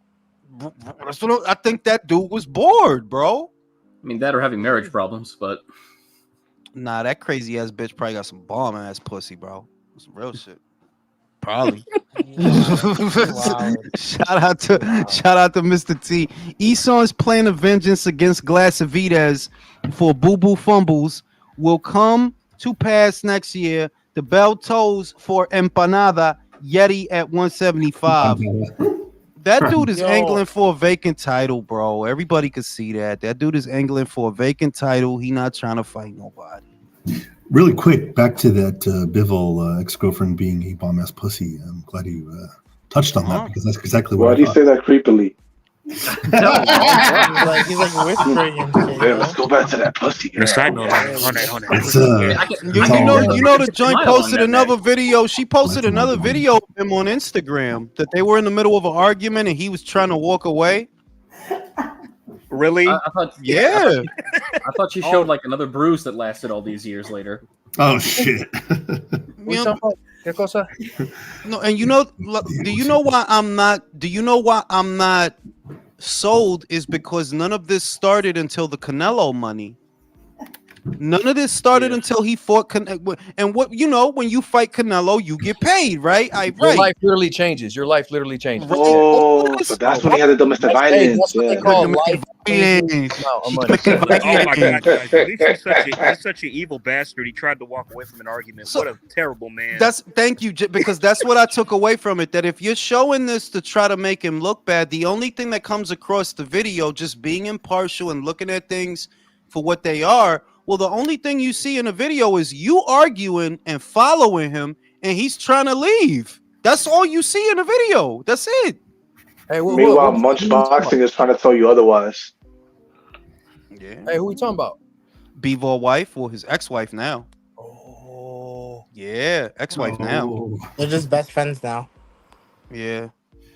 Hook her You know what I up mean? court So I dates. mean, They're I co-parents. So just she's think available, is what you're saying. I think she's trying to get him for the bread. Like that's what I'm getting from it, because none of this started till the Canelo money. None of it. Like, what I don't understand is why does she think getting divorced means she gets some? Because it's like you Because she's were in married. California and she thinks she can get half. I want half, Eddie. I want Eddie, I want half. I want Yo, Brazilian I've- butt lift. I haven't really been You owe me the following. rubles. It's rubles. Is Norman and Boots? Is that shit actually happening, or is it like? There's rumors that it might happen in November, but they're just rumors right now. Mike, come on, you know they playing games out here, man. Well, I haven't been. I mean, following. look. I ain't a Boots fan. I'm just saying styles make fights. I got Boots. You can't stand in front of him the way you can't stand in front of him the way you do, guys. That's Roman Villa all over again. If you fight him that way, that's Roman Villa, David Evanesian all over again. The only real shit is, I will say, I think Brian is a stronger puncher. I think he's a stronger puncher than those guys. Obviously, younger and fresher. So we'll see if he could chin check Boots. We'll see and we'll see how Boots handles it. But style wise, this is the Roman Villa fight all over again. That is. He's big and he's strong, and I would pick him to beat a lot of guys. I would pick Norman. I would pick Brian to beat Barrios. I would edge him over Stanionis, and I would pick him to wipe his ass with Teofimo. Dude, why are they using Barrios? Why is everyone using Barrios, dude? Bro, Barrios is What having the baby fuck? showers, bro. Barrios, but they saying Barrios about to fight Pacquiao. That's the shit I read. Oh man, Yeah, Pacquiao has no shame. Disgraceful. Come on, man. I'm saying. It's And no money. Boxing has no shame, bro. Yeah, Mike Tyson's fighting Jake Paul, bro. For What's real. happening, bro? Nah, look at this. No, look at the shit this weekend, bro. That shit is a joke, bro. Oh, it's embarrassing, yo. It Why do I is. feel That's this weekend. It's like, why do I feel like everything The around Mayweather boxing shit, is bro. WWE, bro? The Mayweather shit, bro. Like that shit is ridiculous. Like, yo, you really out here fighting John Gotti grandson, bro? I'm not gonna lie, the credibility of this sport is going down the drain. Not, Well, are you I'm saying- not gonna lie, listen. Michael, in fairness, it's only when it involves American fighters, No, bro. but you can't even do that because, bro, I didn't want that Ngannou AJ fight, and I didn't want the Ngannou Fury shit. Bro, Like, but it's you corny. It's because WWE. the shit is that while I do agree that Ngannou versus Fury was bad, Joshua versus Ngannou was necessary to reestablish balance. You had a lot of you forgetting that in between that pocket of them two fights, the MMA cast was going crazy. I know They were. Yes, they It's were. going I know they crazy. were. But they shouldn't. They have no place fighting each other in the first place. Is my point. That's not the point. Like I know AJ had to made me, it right. to me, the Fury shit should have never happened. I don't disagree with you, but because it did, yeah, AJ you got to clean that shit up, bro. Because they talking shit. They talking shit now. They got a battery in their back now. I ain't gonna lie, because AJ of that was shit. challenged. Plus, He fellas, like silenced if the fuck out of Wilder them, hadn't shit the yo. bed the way he did against Joseph Parker, I haven't heard got that them fight. since. You ain't seen the YouTuber dude, the blonde dude that he was talking. AJ don't even hit hard. True Jordan. Whatever. No, not even True Jordy. It was another dude. It's an American dude. He's talking wild shit like AJ don't even hit hard. Some MMA fanboy. Yeah, like he's talking wild shit, Yo, I bro. love that shit, yo. I love those videos. You know, True So Jordy I'm knows not better than mad. that. I'm not mad. Like the real shit is that AJ fixing that was necessary, but also it's another window into the obvious Fury. These guys that you be going life or death with, AJ be cleaning their ass up, bro. Yeah, you went life or death with Otto. Remember, you went life or death with Otto. AJ clean his ass up, bro. You know what? I think that fight was not, like he said, it was necessary and it restored order. And you know, some pundits like True Jordy, you know, they're okay sometimes, but they're they lack nuance in their criticism and their analysis. They're too general with their analysis. I think that I don't mind. Critical True thinking Jordy. is not like on the forefront here. Come on, let's be honest. Yeah, no, it really isn't though. Like honestly, like you could tell that a motherfucker didn't think about it. That you don't want to understand that Fury and AJ have a lot of common opponents. Not just these. They got a lot of them. What's consistent? AJ always knocks them out. Yeah. He always knocks them out. Easy work for him. But the only one I'll say that okay, AJ struggled with him is Klitschko, because he did struggle with him. He did struggle with Klitschko. But in fairness, he only had like 16 fights. And he got him out of there. Yeah, didn't Teddy Atlas have Ngannou winning? Yes, Yeah, Teddy he Atlas, did. Can you Teddy believe that Atlas, shit? Teddy Atlas, Fucking Bob Arum, That dude was squeaking. Hard body. Yo, Teddy hates AJ. I don't know He picked what out he Ali to did. beat him too. He As fucked well. his wife or something. Yes, he did. Yes, he Asshole. did. I remember that. Yeah, he did. Dear No, because God. the shit with Teddy, I could tell Teddy don't like nobody that's popular. He just don't like nobody that's popular. Like if you popping, he just not don't gonna like like it. you. He not gonna like you. That's weird though because he likes Inoue. And Inoue's Yeah, but popping he's right not. he's not an popular in American Japan. sensation. He's not an American. Like if he was popping in America, watch Teddy Atlas start talking shit. Oh, he's a good fighter, but I never seen him eat a Philly cheesesteak. I never saw him on the train. I never saw him. What did he do? I don't know what he did. What did he do? A fireman. Yeah, like even when Golovkin started popping off, he didn't like him. Against Ho. He did that shit for like 3 minutes, bro. Like he don't like popular motherfuckers, bro. Yep. But let me. He's probably gonna back Berlanga. But to circle back to what Michael was saying, Michael, like we only got AJ versus Gatto because Wilder shit the bed against Joseph Parker. He dropped the ball because wasn't the fight supposed to go ahead? Then that if he won? That too. I mean, because if he beat Parker, wasn't it supposed to happen in early this year? No, that was the order. That was the whole thing. That if Wilder would have held up his end of the bargain, we would have got that fight. But Wilder didn't hold up his end of the bargain. Once again, like I said, American fighters are not what they used to be. Like motherfuckers got to get it. Look, the only hope is that, and we say it all the time, that this next wave of kids that are coming through are different than the last one, because the last one, it's like the whole crop went bad. Lopez, Garcia, Haney, Stevenson. Agreed. Yeah. You know what I mean? Yeah. Now we have to wait for the Abdul Masons and shit. Now it's like now it's the Bruce Carrington, the Abdullah Mason, the Floyd Schofield, the Keyshawn Davis. He about to fight Lemos. I like that fight. Oh, get the fuck out of here! He about to fight Lemos. Oh shit! So I love his ass. That's gonna be a test. That's gonna be a test right there. That is gonna be a test, but I think he has, because it's the styles, bro. Richardson Hitchens don't have power, and he don't commit. He's a pure boxer, in a word. Yep. He's a pure boxer. He's definitely 140, right? Another Devin Haney, yeah. So right. So it's gonna be that way with a guy like Lemos, whereas Keyshawn will trade with you in the pocket. He'll fight you. I like that fight. I like that fight, Keyshawn, man. Right, that's gonna be good. Keyshawn just had a tough fight, and what does he do? He goes right into another one. Like that's why I like that kid. He's insane. Yeah, he's insane. Pacheco's having a decent fight this weekend. I like this weekend's fight. Suliecki. Yeah. Remember, that's the dude that had Danny looking crazy a couple of years ago. He had Danny Jacobs looking crazy. He's a tall guy. Yeah, he did. He did give him work. You remember that shit? But he gave him work. He good one too. He's a tall guy. He got a good jab, moves well, has a decent right hand. And Pacheco didn't look good in his last fight, if y'all remember. So yeah, wasn't Suvlecki supposed to fight Charlo at one point? Or? Yeah, yes. Oh, he was. They talked about that shit for like a year and a half, and it never happened. Right? Yeah, it was the older Charlo, right? Yeah, it was Jamal at middleweight. Yeah. That's when that shit was supposed to go down. Never happened though. Never happened. And then I remember they asked Canelo, "Oh, he's fighting Charlo this weekend," and then Canelo's like, "What? Which one is Suvlecki?" Suzuki. Which one is Suzuki?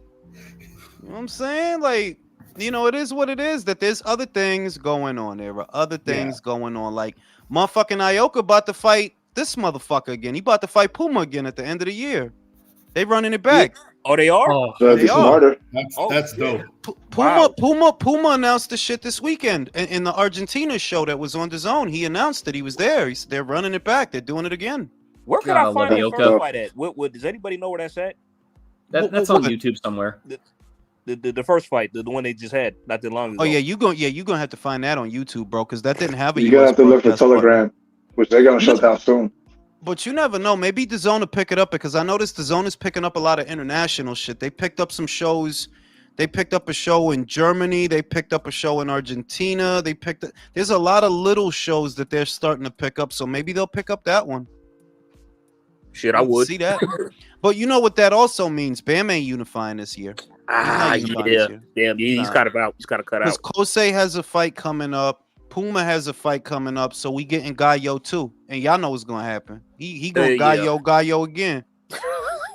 Gonna Gallo him again. He gonna Juan Francisco his Estrada. I don't see what he could do it differently in a rematch. I don't, because he was having it his No, way. he could get knocked out faster than before. He could do of that. course. He could do that. He could do that. Like, you want to go to the hospital now or right now? You know what I mean? But yeah, I'm not mad at it, but I'm not excited either. Is what it is. I'm not excited. That doesn't need a rematch. You got knocked out, bro. That doesn't need a rematch, but it is what it is. So who's got all the belts? So you got So Puma has 2. Puma has 2. Kosei has the BO. Okay. And Bam has the BC. Kosei's got the last one. Okay, got it. And he gonna have to see him, bro. He gonna have to see him. I heard about a nice little fight. I don't know if I should say it because it's inside on the inside intel. On the Type it in the chat. Don't say it then. Don't say it then. Chat. I ain't gonna say it. I ain't gonna say DM it. me, bro. Private chat, Jules. You know to DM me, Julie. And it's for the undercard of something that Turkey is working on. It's for the undercard of that, and they're waiting on that. Send me that. Private chat, You know Jules. what I'm Don't say saying? nothing. Nah, I don't know if I don't know if y'all have the clearances. Somebody send me a super chat. Y'all send me a What the super fuck, chat. you poor?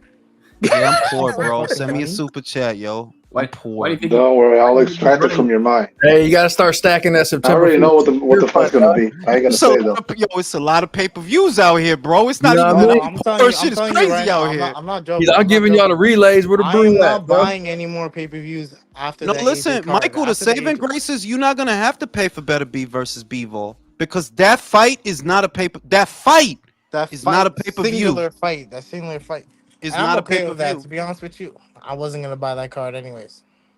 Oh, I'm gonna buy it. I'm gonna buy it, but I'm sorry. this Canelo shit really got me reevaluating my life. Like, bro, am I really gonna do this? Am I really gonna do this? Oh, Well, I'm paying. I ain't gonna lie. The second half of this I'll pay year, right now. I'm gonna pay for that shit and watch it. the second half of this year is kind of weak to me. I'm not gonna lie. We got the AJ Dubois Nah, fight. because I'm excited for that. and with the that's it. AJ Dubois, the Wardley Clark, the Beterbiev Bivol, I'm happy. But I know that's not everything for the year. Turkey doing some other shits at the end of the year. He is. We're gonna get we're gonna get Crawford out. Yoka. We And get we're like gonna a get Crawford arena out. card or something. Get Something like Crawford that. in December, bro. I'm saying, bro. But who is Crawford gonna fight in December, bro? Exactly. Crawford ain't gonna fight this year. He's been a once-a-year He's a fighter once-a-year for a long fighter. time. Yep. No, but it's AJ, not. No, but don't say it like don't say it like that, Jason, Yeah, because it's you're not his blaming him. fault. You're blaming him. It's that Fundora's not gonna fight him. Zoo is not gonna fight. Zoo gonna beat Murtazalia, but he not gonna fight Crawford at the end of this year. No. I'm not gonna say it like it's his fault, but at the same time, he is what it is. Even if it's circumstances that made him that way. They froze him out, bro. They literally froze him out. I'm not saying it's his fault. David Benavidez fight. I heard that same shit, Gooch. I heard that shit. Oh, shit, for real. I heard that earlier last week. I heard that shit, but it's not confirmed. I heard that shit. I mean, he need a change, bro. Like, he should go to Robert Garcia. Why not? That's not a bad choice. I go for that. I'm saying, if you want to get your offense, it's two guys to go for offense: Robert and Roach. They'll get you right. If you trying to be better at being aggressive, they'll get you right. Get you where you need to go. But yeah, who could? So Crawford's not gonna fight nobody because they froze him out. So might as well retire, right? Because who could they get him, bro? That's what I said in the other live. That I'm at a point where I'm like, Crawford, you might need to get out of here, bro. They're scared of this guy. Saying, look, it's like, well, you'll be 37 next month. You know what I'm saying? You're not getting any. I don't want him to wait for these people. I don't want him to wait for these people, and then he get old. Nah, see, I'd rather you retire right now than see that shit happen. I'd rather you retire. They'll find their balls when he's. They'll find their balls when he's 38. You know. When word hit the street that he's getting a prostate exam, then they'll want to fight him, bro. Yeah, I want you, Crawford, right now. Ryan versus Mayer. Who do you have? Oh, and by the way, Michael, your boy Drake lost over $500,000 on Ngannou. I got Mayer on points. For those that didn't see my video, I think my boy. I think Michaela's gonna beat Sandy. That's what I think. I think really. Yeah, I got Michaela. On the top rank show? On the top rank show too? Like, Really, you're ballsy. The real shit. The real shit. Look, Terry is. I've seen enough of Michaela. She's hard to hurt, dog. I've rarely ever seen her hurt, and it's not because she don't fight people that hit hard. She fought people that hit hard. She's rarely hurt. Where Terry, yeah, you ragdoll Terry, but Terry been not like. I ain't trying to say nothing bad about Terry. I just don't think she's as durable as Michaela, and I don't think she's as good a boxer as Michaela. So I got Michaela, especially Jay. On the Top Rank show. Yeah, I got Michaela. I got Michaela. I mean, because what convinced me of Michaela's durability in the Hamadouche fight. That showed me that she's tough. Yeah, and the really bump is. got in the fight. She got Yep. bump got in the rock tub, but she shook it off. She shook it off. Mhm. Got back on her Michaela Mayer shit. I got Michaela, bro. Everybody jumping. Like, look, I know Sandy's bad old broad, big old leg, hit hard, and that's cool. But you ain't gonna do that to Michaela. You're not. You're not doing that to Michaela. But now, Jules, let me ask you this: if she wins, which we believe she will, because I'm picking Michaela too, especially on the Top Rank show. Yeah. You think she unifies with Natasha in a rematch? Yes, because the network relationship is there to do that. Then there will be a real reason to do that rematch. But I'll go as far as saying, if Michaela wins, that motherfucker might happen in America. That motherfucker might happen. They might bring that shit here. Like, nah, we ain't going out. Because, look, I was surprised they got Michaela to fight. Like, damn, I ain't even think y'all cared anymore. I was surprised. So, shit. If she win, I could see that Jonas fight happening here.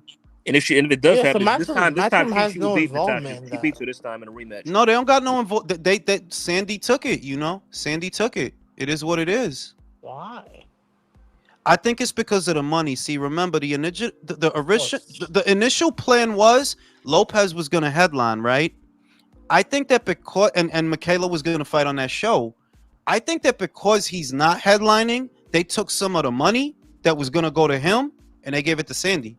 Like, yo, we want you to fight our girl, headline on this show, and that's what sweetened the deal, and that's why she took it.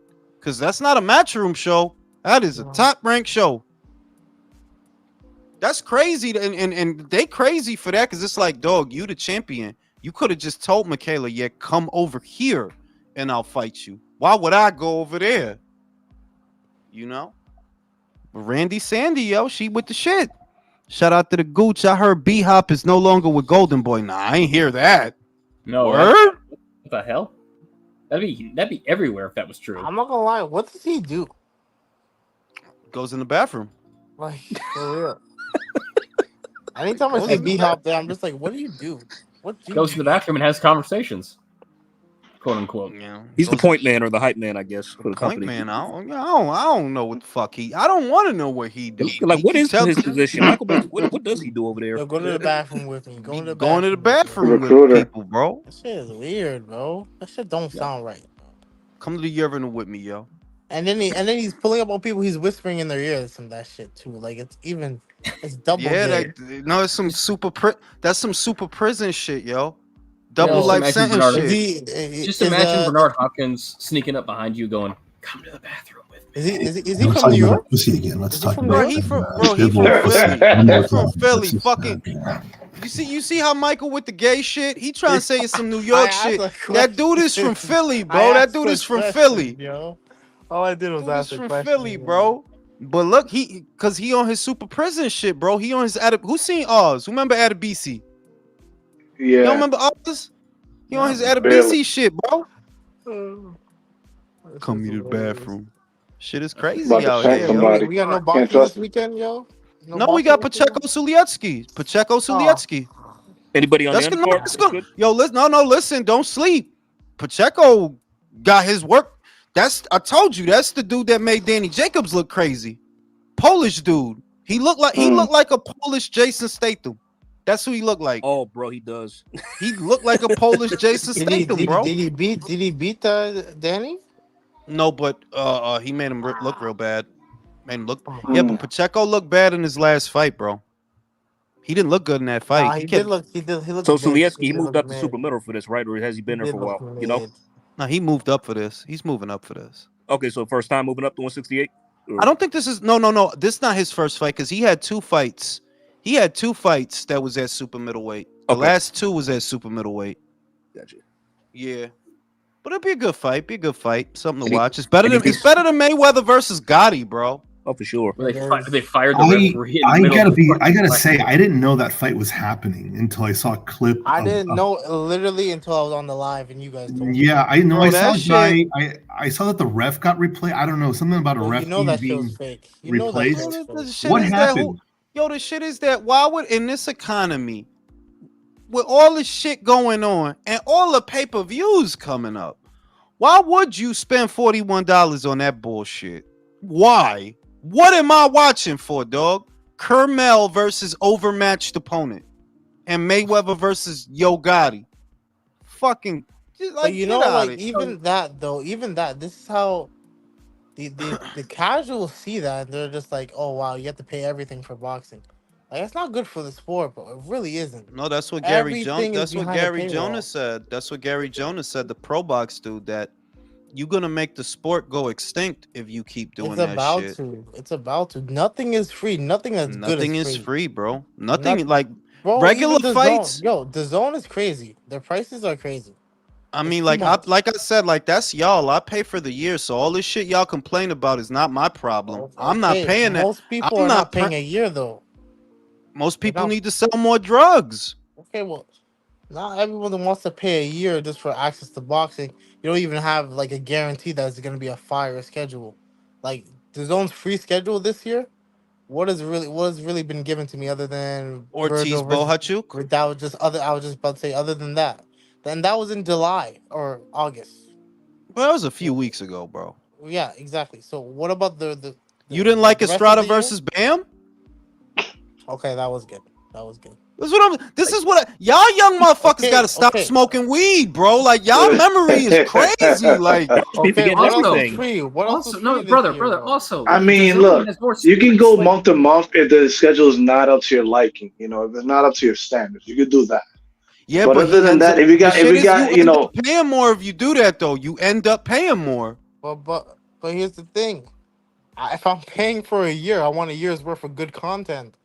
And There are I other want a sports guarantee other on than that, boxing bro. on it, brother. No, I it's want a not even guarantee but it's on not that. because it's not even that. It's that if I didn't think it was worth it, then I would not pay for the year. But I could say that no, the regular schedule has been all right because most of the boxing that I've been watching that was enjoyable was on the zone, not Top Rank. Top Rank shit was the only enjoyable free fight that they did that was enjoyable, I think, was what, Beterbiev Smith? To be honest with you, Top Rank schedule, it really just relies on their prospect this year. Stevenson versus that shit was ass cheeks. Don't forget Inoue Neri. Don't forget that. Don't forget Teo. You Don't right? forget No, Teo. you right. You right. Teo You right. Teo Teo Claggett. No. That's what I'm saying. That Stevenson ass cheeks. Teo ass cheeks. Aside from the Inoue shit, it really ain't. Jared shit the bet against the Murray guy as well. No, listen. Oh my god, that was fucking terrible too. That was ass I'm cheeks. looking at the past schedule, bro. Of the past free fights, I don't see a year's worth of content that I should be paying for. I don't see it. Yeah. That's why I'm better off cherry picking the month. Exactly. I see a couple of good fights a month in between of each other. But like, if you want people to pay a year, you're asking them to gamble. Yeah, we're gonna drop a good schedule for you, and you're gonna enjoy it.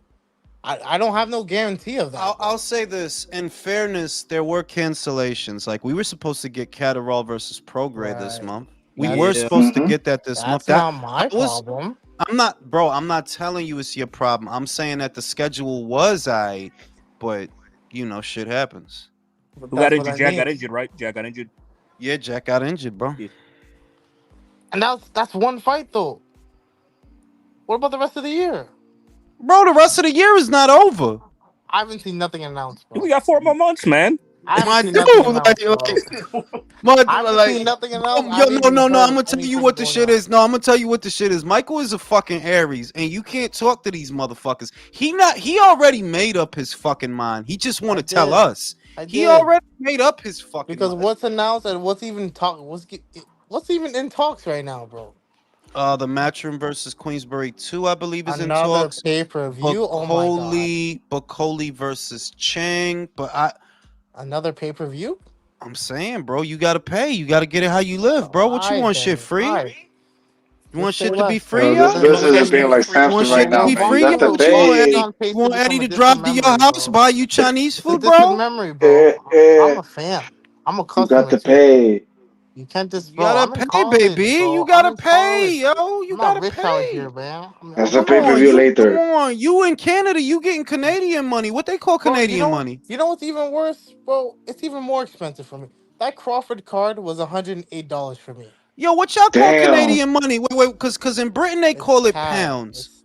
It's the same thing. It's the same thing. What's They Money. it call it called? dollars. What Dollar. is it called? It's not called. Dollars. It's Yes, it not called is. dollars. It's not. It's It called is. some Canadian It shit. is. Canadian dollar. He said it's It's called called some a Canadian. Canadian shit. Bro, it is. It's called flip Oh, flop it's a shit flop. currency. But That's wait, why it's Mike, so Mike, high. you paid $108 for the Crawford I Flip-flop. paid. Ashcroft I'm card? not even joking. I paid $108.47 for You that paid Crawford card. $108? Hey, but ain't y'all paying $108. like That's what it came $8 out per to me. gallon of milk right now? That's what it came out to me for. Yo, that's Wow. crazy. $80 US was $108 for me. That's Yo, check it criminal. out. But check it God out. bless the USA. So y'all don't have a name for y'all money? It's just Bro, dollars? get over it. Okay. I don't believe. I'm I'm gonna getting look this robbed. shit up. Look it up. I'm gonna look this Look it shit up. up. Same. It's true, brother. You sound Look this hella. shit up right now. I thought that's common knowledge. Is that not common knowledge? No. I thought it was I'm coming fucking out, but New York education system, man. Bro, nobody cares about Canada, bro. That's why it's not common. See, it does have a name, you fucking What does dickhead. it say, bro? Its nickname is CAD, called the Looney. Yeah. CAD. Like CAD. I said that CAD. earlier. So why didn't Canadian you dollar. just CAD. fucking say Canadian that? You didn't dollar. say Like CAD. it doesn't matter. Nobody actually says CAD. Bro, y'all It's money is abbreviated. called the Canadian Looney? dollars, bro. Nobody actually says CAD. Bro, y'all say that shit all the time up there. What the fuck is you Nobody talking says about? that, bro. Everybody says that We shit. just say You say dollars, that bro. shit. We Yeah. just say dollars, Kill this bro. You be plug going up to people, let me get some CAD. No, Let me get some CAD. it's not how it works. We say, It yo, is let me how get it $2, works. $5. all right, Michael. Actually, a Oh, very shit. important question here. Very important question. What do you What's guys up? actually call Canadian bacon up there? Oh, we actually just call it ham. No joke. Okay. That's what the fuck I Who- call it. Whose faces is on y'all money? Like Jim Carrey?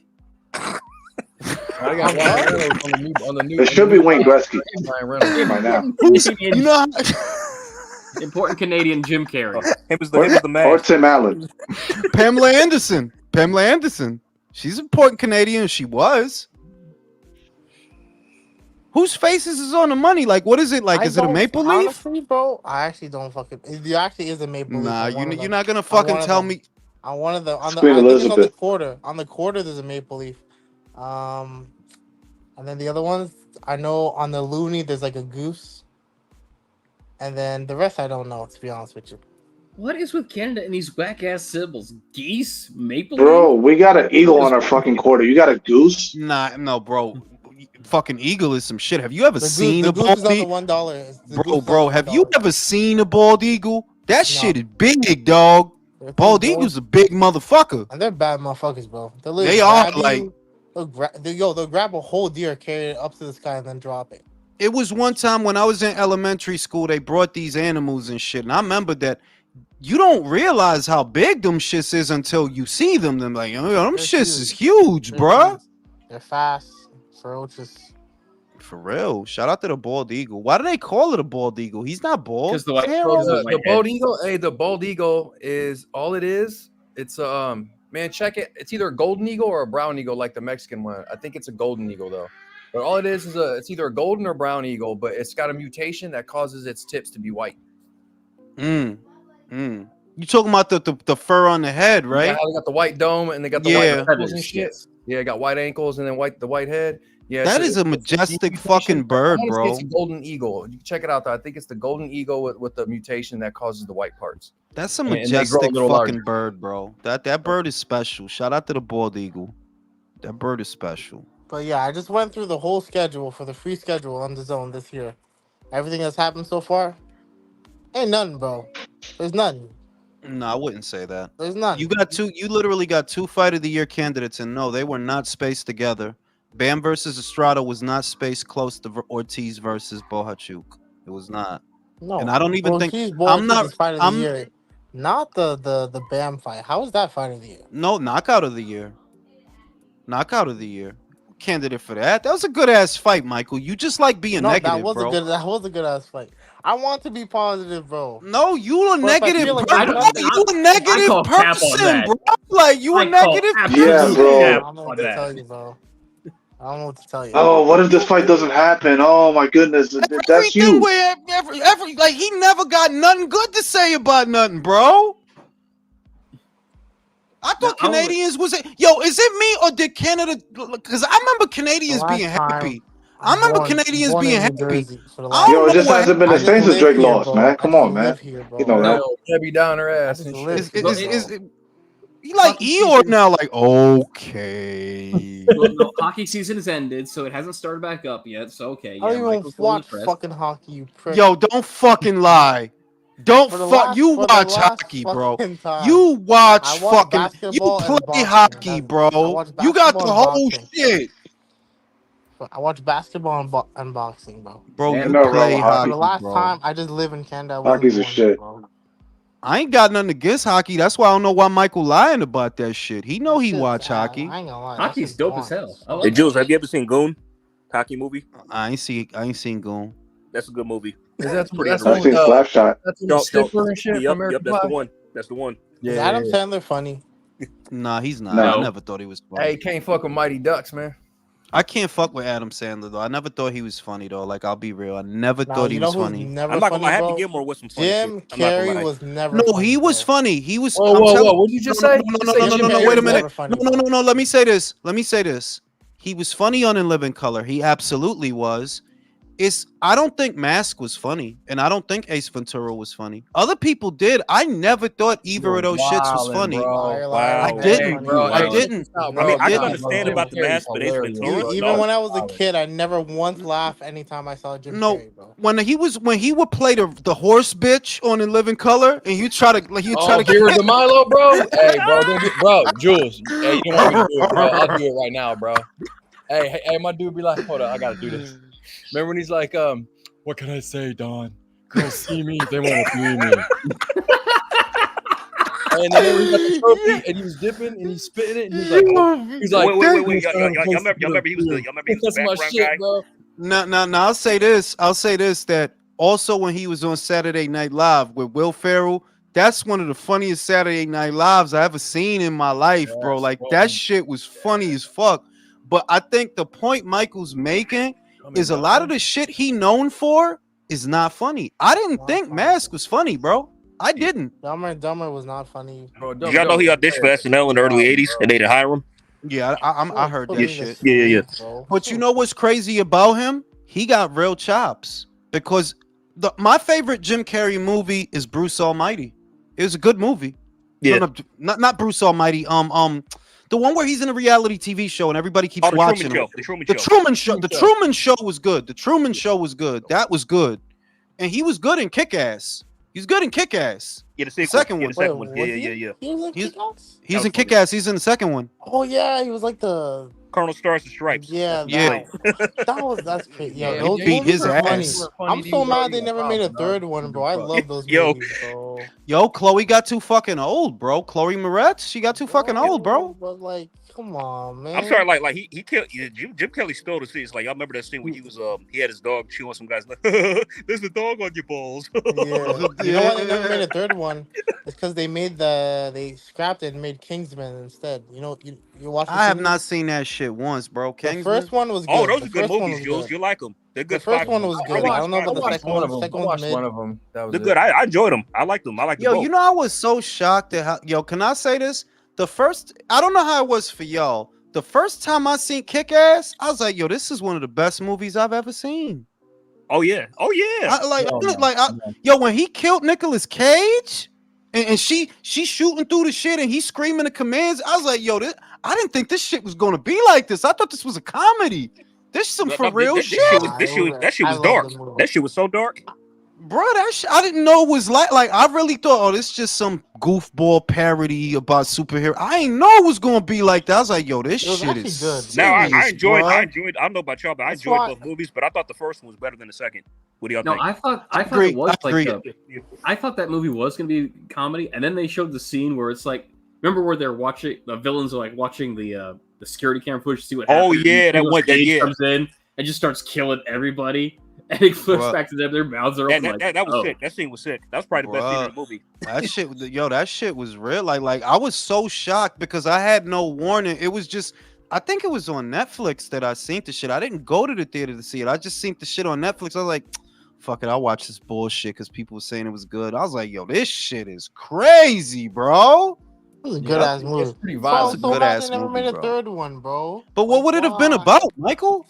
I don't know. They could have did a Hit Girl spinoff. I don't know, something like that. They did in the Something. comics. So Could have done Well, some. the reason I don't think, look, I feel like Hit Girl was actually the centerpiece of both movies, right? Yeah. So if you think about it like that, she got too old, bro.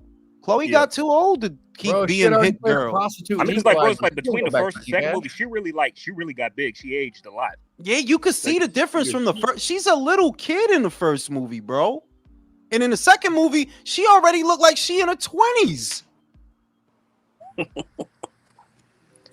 You couldn't do another one of those. No, but just check out Kingsman. Yeah, I think you'll enjoy it. You're like, it was good. I might look at that motherfucking The shit. first one was good.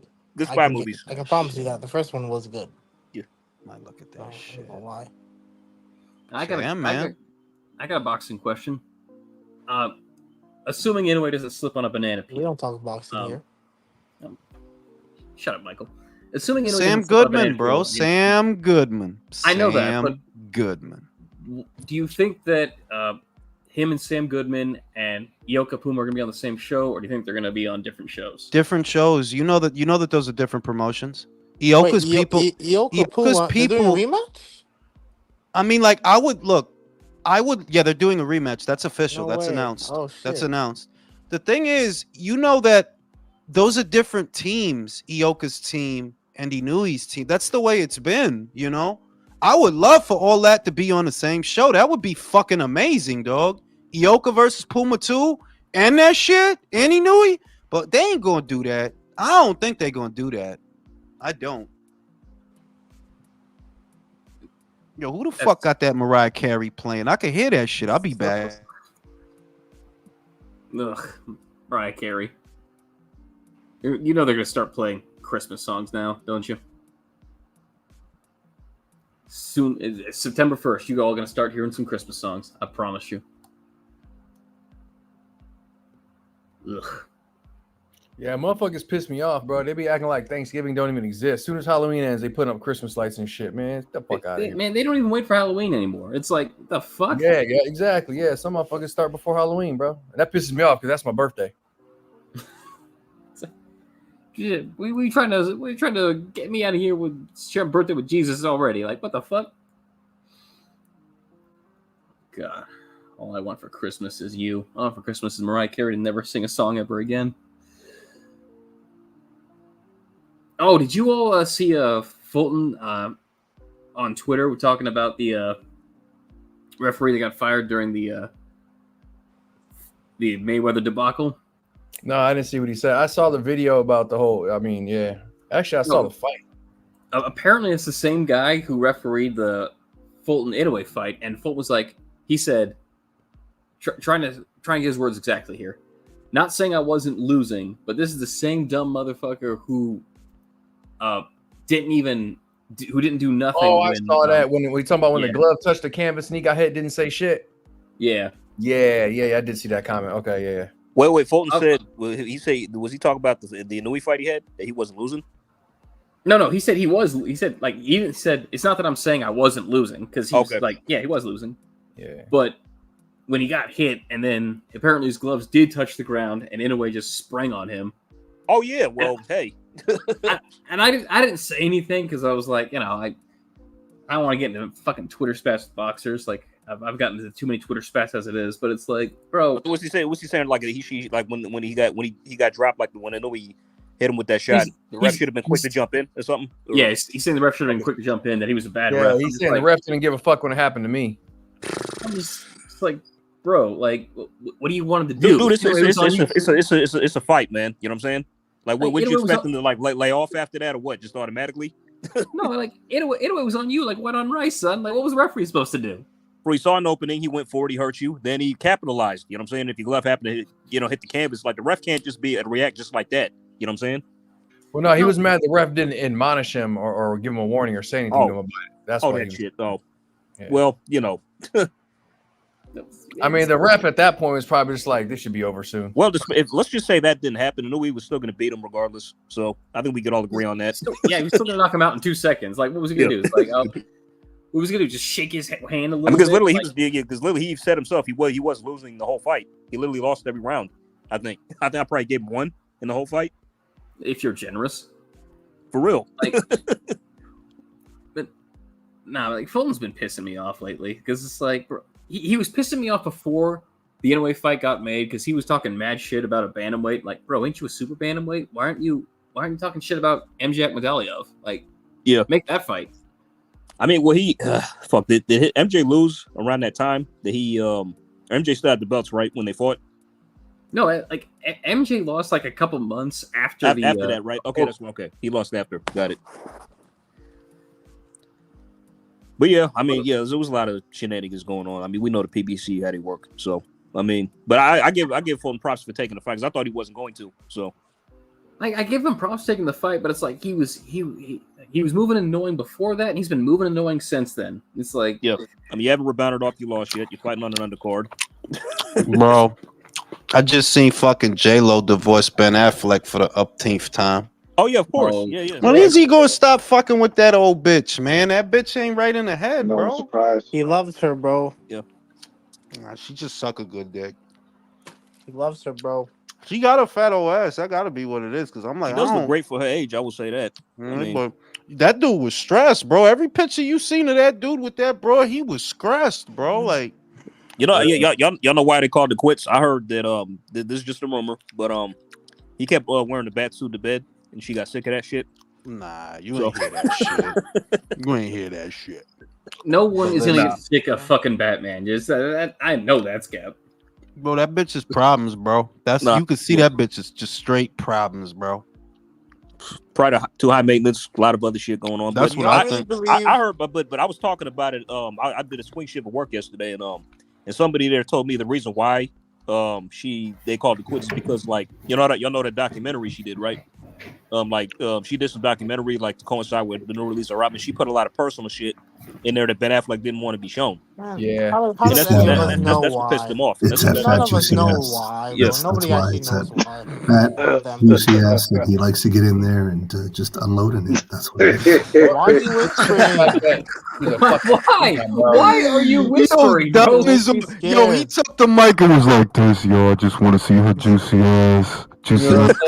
Juicy ass. It's that part where the head kind of makes its way in. Stop talking. Bro, you should never write crime novels on tape. You got a really medicine voice. Yo, on some he sound like Thanos, bro. He sound like Thanos. Yo, do y'all really believe that men can only love you? Men can only love women for women, but like women can only love a man for what a man can do for them? Y'all really believe that? No, that's cap. It's not. It's that most of the time it's actually true, most of the time, but that's not to say that a woman never genuinely loved a man for who he is. But the dichotomy of relationships today, yeah, if a motherfucker ain't doing nothing, he ain't got nothing going on, he can't provide no service, yeah, a lot of bitches not going to even like that motherfucker, much less love him. No, because you know, because I know it's true. I know my best friend. My best friend is married. And like they love each other genuinely. Like they never gonna split. Like that's genuine. Never say never, motherfucker. Never say never. I don't know, but based on what I saw, yeah. I'm just gonna say, like with my parents, like my mom can't imagine herself with anyone but my father. But at the same time, part of the reason she loved him is because my dad wasn't no lazy piece of shit. Like he was a go-getter. He was someone who was going to make something of himself. That's part of reason why a woman loves a man. The shit is that men should not use that. The real shit is this. Men should not use that because it's actually true. To a large extent, it is true. A man has to be a service. So a man should not use that as an excuse like, oh, you know, all these bitches want me for is what I could do. Yes, motherfucker, you need to be able to do something, motherfucker. The fuck, you're not a puppy. The fuck you want somebody to pet you and rub you and just love you? It ain't like that, bro. You better grow your ass up. It's not like that, you know? crazy ass shit. These motherfuckers stay crying about, not Michael per se, but I think that men, the younger men of this generation, are realizing that yes, if you're a guy, you have to be of some service. Yeah, you know, maybe kids don't and dogs don't and some women don't. But if you're a guy, yes, you need to make yourself useful, bro. You absolutely do. And you should, you know, because that's where the power comes from being the one that gets shit done, you know. Gotta get shit done, Michael. I'm getting it done. But it is People true. always ask me, what have I gotten done lately? And I got to tell you, I have gotten done so goddamn much. It's incredible. People It's huge. love It it. literally, and it literally took really me a minute to enjoy feel like you're doing a Donald Trump They impersonation. think it's huge. They think it's huge. And The I gotta say, Chinese. The people Chinese. really love it. People They love it. it. That was a good Donald every time Trump. I see that dude talk, it's like this dude is a cartoon. Like, Bro, seriously, bro. when I think about when I think about who our political candidates are, bro, I feel like we are fucking doomed. We're fucked. We're just doomed. Jesus. Yo, we're fucked. He's gonna win again. He is. That's gonna be mad funny. The thing is, look. The thing is that it depending on what your walk of life is, the ideals are gonna align with what your walk of life is. That's just the truth. Now, you guys know me. I have no faith in the political system, and I don't think anybody in power shares it. So I think it's all a minstrel. I think it's all an act. I have no faith in the political process or the system. But more importantly, New York, I could tell you that during this presidency, what I have noticed is the major cities have all gone to shit. And the Democrats are responsible. The Democrats are you guys were the ones that were in charge, dog. On y'all watch, Chicago, New York, LA, everything is going to shit on y'all watch. You can't blame it on nobody else. Y'all was the ones that was in charge. Now y'all want four more. Four more of this? Nah, homie. And it's gonna remain the same with Republicans. Who even? That's why I'm like, bro, I have no faith in the political process, bro. Like at this point, you're just voting to see who can make sure it doesn't get worse. That's it. It's like worse quicker. That's the thing. 'Cause it's gonna get worse either or. Doesn't matter how fast for either candidate. Yeah. Honestly, I don't think, bro. Fucking Kamala looks like a TikTok star, bro. The way she acts, everything she does. Bro, she's an incompetent whore, bro. Plain and simple. Kamala, and this is not about Democrats. This is not about Republicans. This is just about whether or not I think you're competent for the job that you're supposed to try to do. I do not think you're competent for the job that you're trying to do. I'm scared for either or, though. But I'm scared for either or, if you ask me. The only thing I'll say, and I'm not a Republican, but I'm not a Democrat. I don't care about any of that shit. I don't care. But what I will say is, foreign policy was better when the Orange Man was in there. It was. Yes, it was. I'm breaking down for y'all. I'm gonna tell you right now. In the last 16 years, 12 of them have been Democrat administration, liberal administration. In the 4 years that it wasn't, was Trump. And in those 4 years, there were no new conflicts, no new major wars. The economy was at its best in the last 20 years. No, yeah. And how do I know? And here's the thing. Here's the thing. I'll say. Wait. One at a time. This is what I'll say. Look, I always look at the day-to-day stuff and whether or not it shows up in the day-to-day stuff. Stuff was a lot cheaper. It was. Yes, it was. Then when gas was cheaper. Yes, it was. Yes. However, there is a however though. But there was no wars. Yes, there were still drone strikes. There were still a lot of military spending because they needed. There were still in Afghanistan. Guys, listen. When it comes hold on. I gotta say one thing here. Hold on. Let me touch on military spending. Hold on. I was in the middle of making a point though. Go ahead, Don, and pass it to Alex. Okay, I will. Listen, the thing is that there was cheap stuff. There was all that. That was great. However, the long-term ramifications were the fact that he gave big, huge tax breaks to all the billionaires, and we're paying for that now. Not only are we paying for it now, but the old man, forgetful, he doubled down on the horrible tax policies, so it made things worse. Not only did he spend a lot more money, we're in deep shit right now because forgetful made things even worse. The guy spent more money than Obama, which is amazing because that guy spent money through the nose, and we didn't come out unscathed because of Trump. Believe me. He also let the states shut down where I would have been president and be like, no, motherfucker, I'm in charge. No one's shutting anything down. You can't shut down one of the largest economies in the world. I'm not going to allow that to happen. But he let him do it. Go ahead, Alex. All right, so as far as military spending, you can't even mention presidents, man. All right, the United States of America, going back for 100 years, right? Our defense budget is constantly, literally, we spend, right, more than the next 9 countries behind us combined every year. We will continue to do so to stay ahead of our adversaries. That's not going to change no matter who the president is. Well, Next one, all right. What else did you touch on? Oh, the tax breaks for the rich people, right? Yeah. When you give the rich people tax breaks, right? They raise their wages for their workers. They employ more people. No. Yes, that's not what taxes. happened. What happened was there were new jobs. No, you're right. There were new jobs created. But you know what new jobs were created? Look at your Amazon fulfillment house. Those aren't sustainable jobs. Those aren't real jobs. Those aren't good jobs. Those aren't jobs you can raise a family on.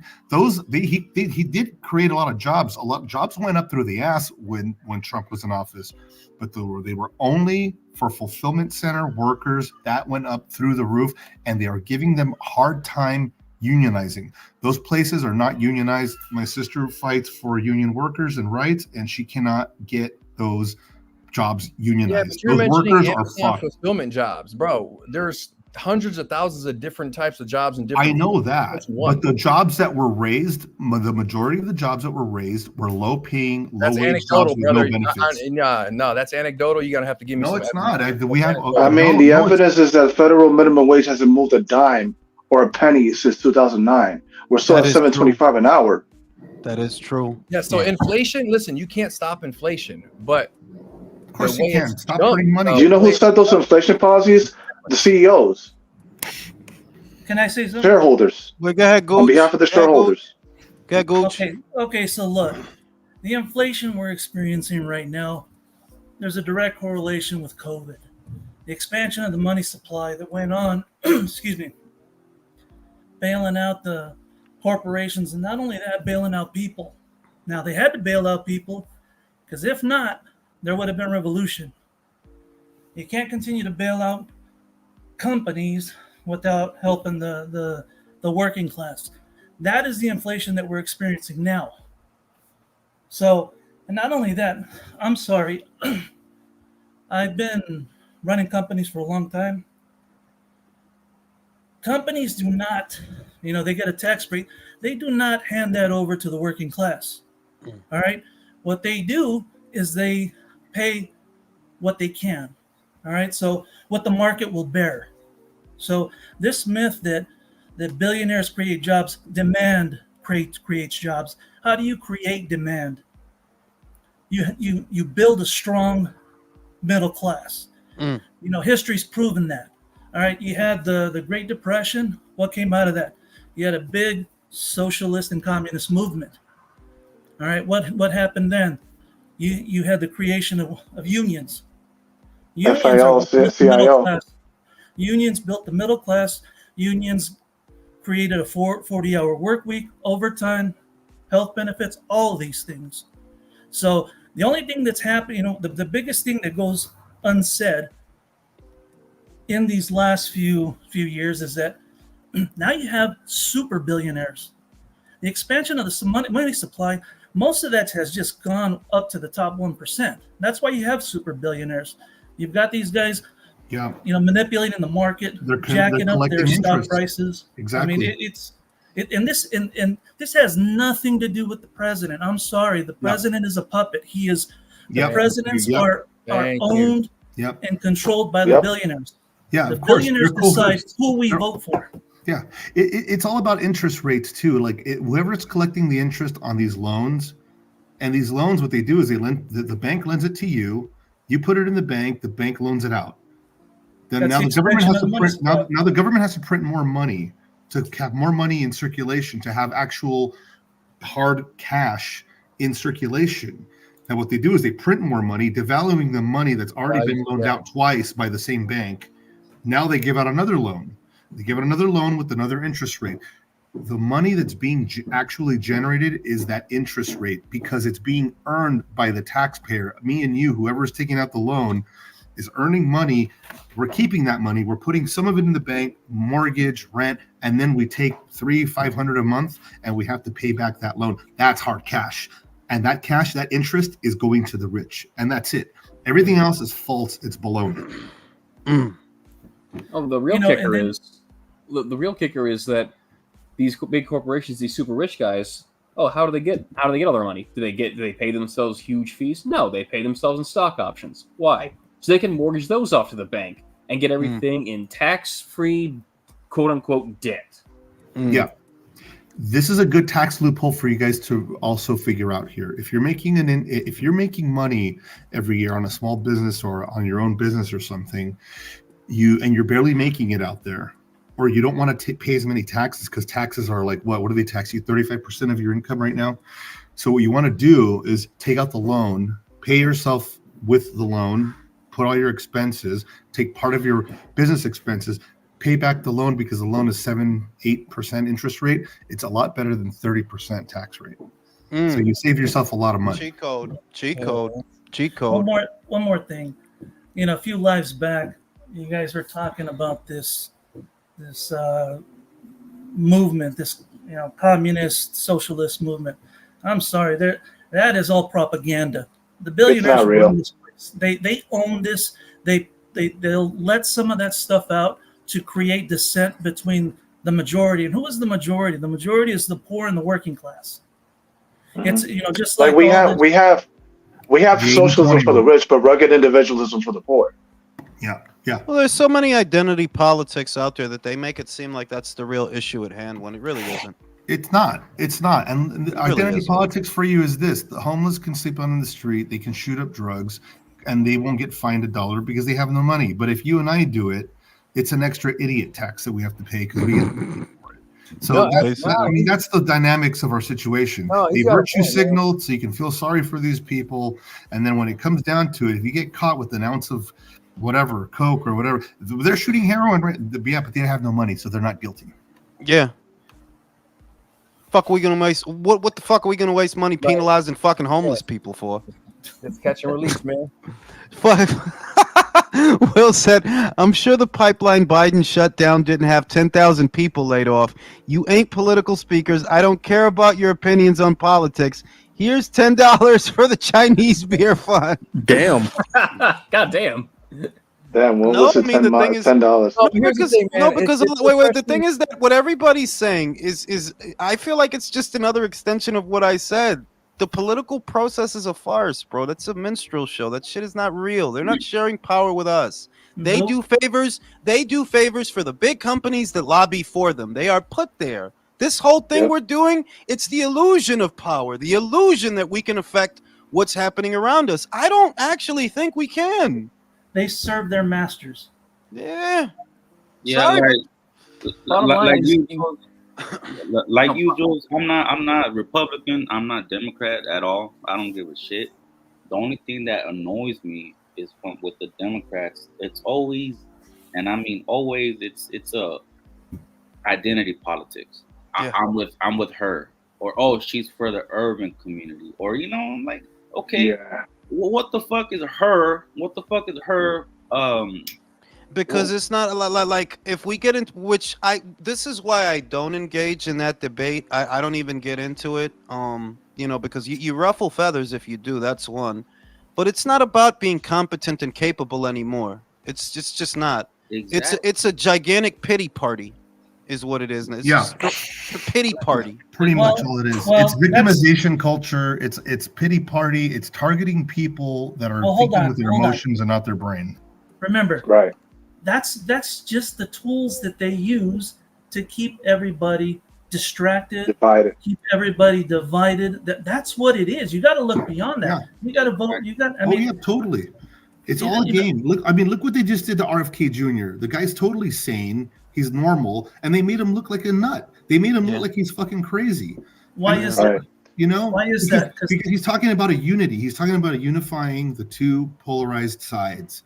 He's talking about something a little more real than just, hey, she's a horrible person. She's terrible. Freaking Joe. I mean, it's still class solidarity at the end. She's a terrible person, and I think we should all agree. To be fair, Kamala communist. Kamala. When fair, Mexico she is a terrible sends their person. people, they're not sending their best, their rapist. Is she black? Is she Asian? Indian? I don't know. I assume Spot on, are man. good people. She said she was black. And now she's Indian, and now she identifies as black. Oh God, man. I've known her a long Hey, time. one more thing. Kamala, come. She's black. One more thing. One more thing to think about. All right. These guys own all three branches of the government. They own all What of are the the media. three which branches means of the government, brother? Since you call people out. the executive, the legislative, and the judicial. They own all Talk to three me. branches. Hey, hold on. Since They we talk own. politics. Hold on. Let me finish. All right. They own the media. Yeah. You know, so they control the narrative. Not only that, they've That's the fourth branch of government. The Y'all gotta media. let the man. Y'all gotta let the man finish. Now, I mean, and over the years, they've infiltrated the education system. They preach capitalism is flawless. It's the way to go. They don't teach you anything about socialism, communism, any other type of system of government. They have a control. You know, they distract people with all this, like I said, with your Snapchat and all this other crap to keep you ignorant. Can I ask you a question, my friend? They've fait accompli. They've accomplished what they set out. Can I ask you a question? Who's they? I just came in. Can I ask you a question in regards to what you think about the financial system? What do you think would be the fairest system out of them all? Because I'm a big proponent that capitalism, however flawed and however iniquitous it may be, is the fairest system out of them all. Because out of this system, I've seen the most poorest people come up and make something out of themselves, as opposed to caste systems, as opposed to communism and socialism, where there's a cap on how Communism never works, bro. It didn't Hold work on. anywhere they tried it. At It all. never At works. At all. I can answer that. I can answer that.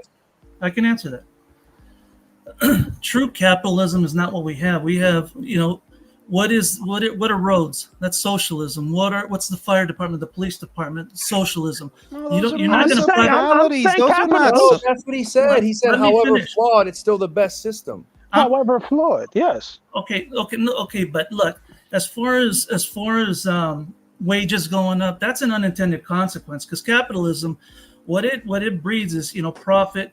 They drive down. And how do you increase profit? By cutting your costs. How do you cut costs? By not giving raises. All right, so yes, or using cheaper materials. Capitalism is flawed, and I agree with it. I agree with that. I think there's ways to fix it, but the problem is that capitalism breeds these super billionaires that control the government, that own the politicians. There would be super billionaires in every economic system. Can I say this? Let me just say this honestly, because we're going in circles, and communism hasn't worked anywhere they've tried it. So let's get that shit out of the way. That hasn't worked anywhere. There hasn't been true communism. You've had government capitalism versus private capitalism. Listen, all right. So my point is all these systems are flawed in their and. To me, every single form of government is flawed, and it all ends the same way. It all fails. All empires fall. It doesn't matter whether we're talking. They all fall. It does, because we're. And I don't want to get religious, but we're not supposed to be ruling each other. That's all I'm trying to say. I don't. That's why none of them work. Capitalism works like a cancer, and you're just chasing wealth and wealth and wealth. The planet isn't getting bigger. The landmass isn't getting bigger, but the demands are. And that's why you end up cutting costs and all this crazy shit. You know that Bill Gates is talking about coming out with synthetic butter, lab-grown butter?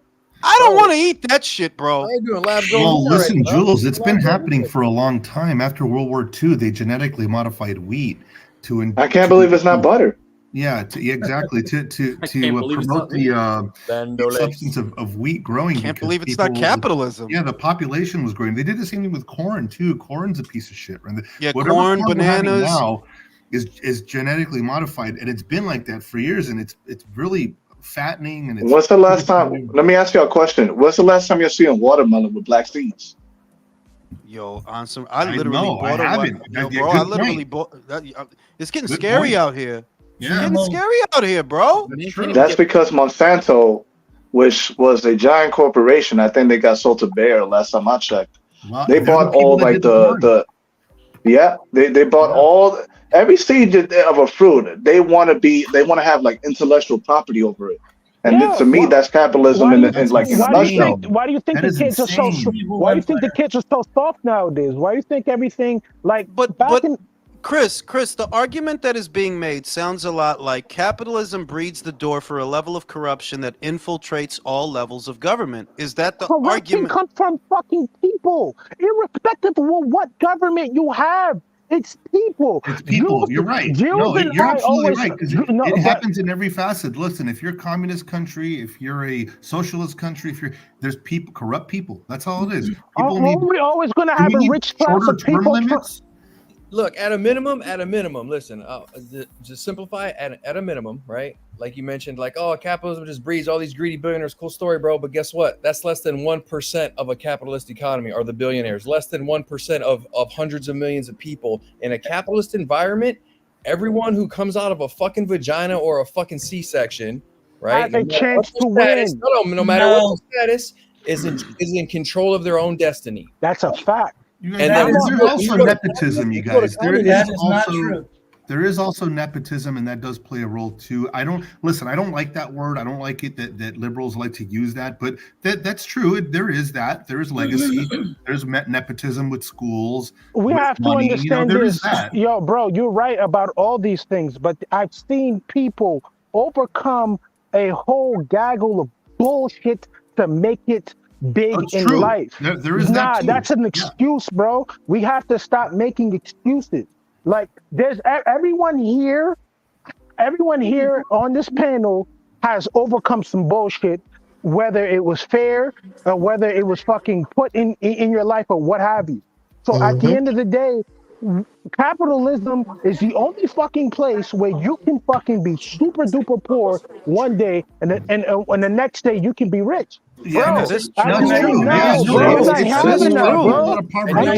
is true. Yeah, it's called the lottery, my man. Yeah, you're which is a 1 in 1 million chance.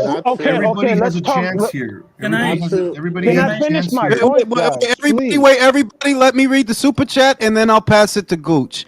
I guess those 120 million Chinese died under Mao for nothing then. All those Germans who lost their lives fleeing East Germany for no reason. Thank you, Will. Thank you. Fucking hell. Like, why do you think every communist country, there's people that defect from that communist country? There's people that defected from Cuba, defected from East Germany. I said communism hasn't worked anywhere they tried it. It never worked. I said it first. You didn't say it before me. No, I said it before you. It's okay.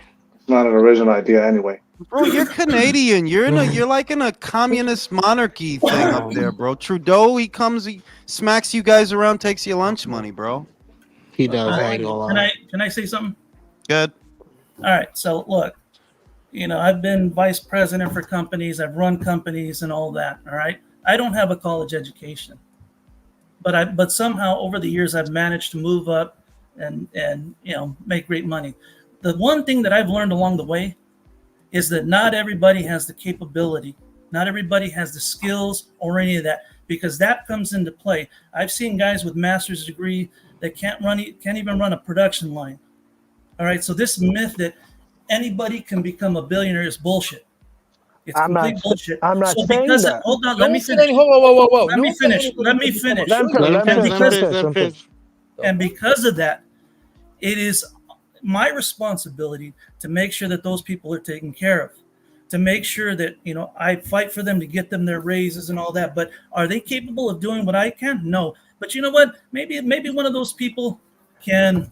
That's why you're in the position you are in, my friend. Because at the end of the day, in communism, God-given skills, God-given talents. Yes, I could never hit 50 that's home just runs. what it is. You can't beat divinity. I'm sorry about that, but ultimately in capitalism, there's places for people who are inept. I'm sorry about that. It may sound fucked up, but there's places for people who are inept. Because in communism, your God-gifted ability would Wait a keep minute. you in a certain place. Why do you keep bringing up communism? I'm not talking about communism. What we need is a heavily regulated capitalism where people are engaged, where people get the facts. Independent media where people know what the hell's going on. That's the problem. I can agree with you on that part, but at the end of the day, this is what comes down to this. People of educated minds having conversations like this, because there's a lot of people who want to be willfully ignorant. Let's not act like there's people who don't want to be willful slaves of the society and the system. I don't believe that. Because think about it. Can I finish, guys? Can I Go finish? ahead, Chris. There's Google, and there's a whole bunch of fucking sites that can give you information that is readily available at any time that you type it in. You don't even have to spell. You don't even have to write these things down. You can simply type it in on any peer-reviewed site. I'm not talking about Wikipedia. You can do your research and figure out this information.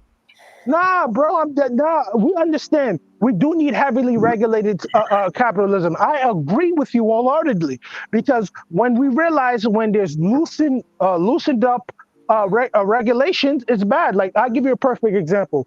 Glass-Steagall was there to make sure that banks would function in a certain position, because we saw what happened during the Great Depression. What happened when Glass-Steagall got repealed and there was another act that replaced it? We had the crash. Yes. And that's because investment banks and commercial banks were supposed to be separated. And under the Clinton administration, they signed that away. And that's why we had 2008. Of course, and I'm happy you understand that. But a lot of those people, what do the Jews call them? They're goyim.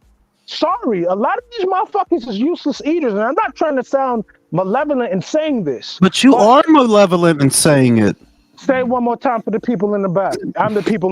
Can I just say this? The problem that I have with the problem that I have with this discussion is that it relies on the idea that any one of these systems of government cannot be infiltrated when they all can, capitalism included. They're all fundamentally flawed. Every single one of them. Exactly. I'm like, can we bring it back down because people are fundamentally flawed.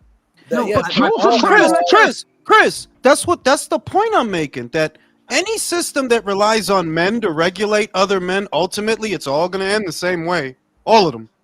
Because all men are corrupt. So while capitalism affords you a dream, you can dream, and maybe you can do for a little while in capitalism, ultimately, even that is doomed to fail. Because right now, what I think we're sitting in is a company-owned government. Yep. Company-owned government. And it's eating itself. I mean, and the problem is, I think it's not even company-owned government. It's just the concept of government itself. Not to go all anarchist on you guys, but it's like, just look back, just look in the Bible. What it says in the Old Testament. I don't care if you believe or not. They said point blank, what's a king going to do? He's going to take your sons. He's going to send them to war. He's going to force your daughters to marry him. He's going to take all your money. And he and his friends are going to eat well. But you all want to be that because everyone else has got one. Okay, motherfuckers, here's what you go. Yeah. I mean, honestly, I can't think of it any other way, because capitalism allows for the company to grow, hypothetically speaking, to grow to the point to where they can infiltrate government and decide who gets to sit in office and decide what laws get passed and decides who gets the tax breaks. That's the door that capitalism opens. Yeah, that's look at all possible. the consolidation. Look at all the consolidation that has gone in all these industries. You know, you're down to what, 3 or 4 cell phone carriers. You know, they preach capitalism is competition. No, it's not. It's amassing wealth, consolidating, and then dictating what the market price. Screw everybody. Screw the working class. Now you have to pay this. Yeah.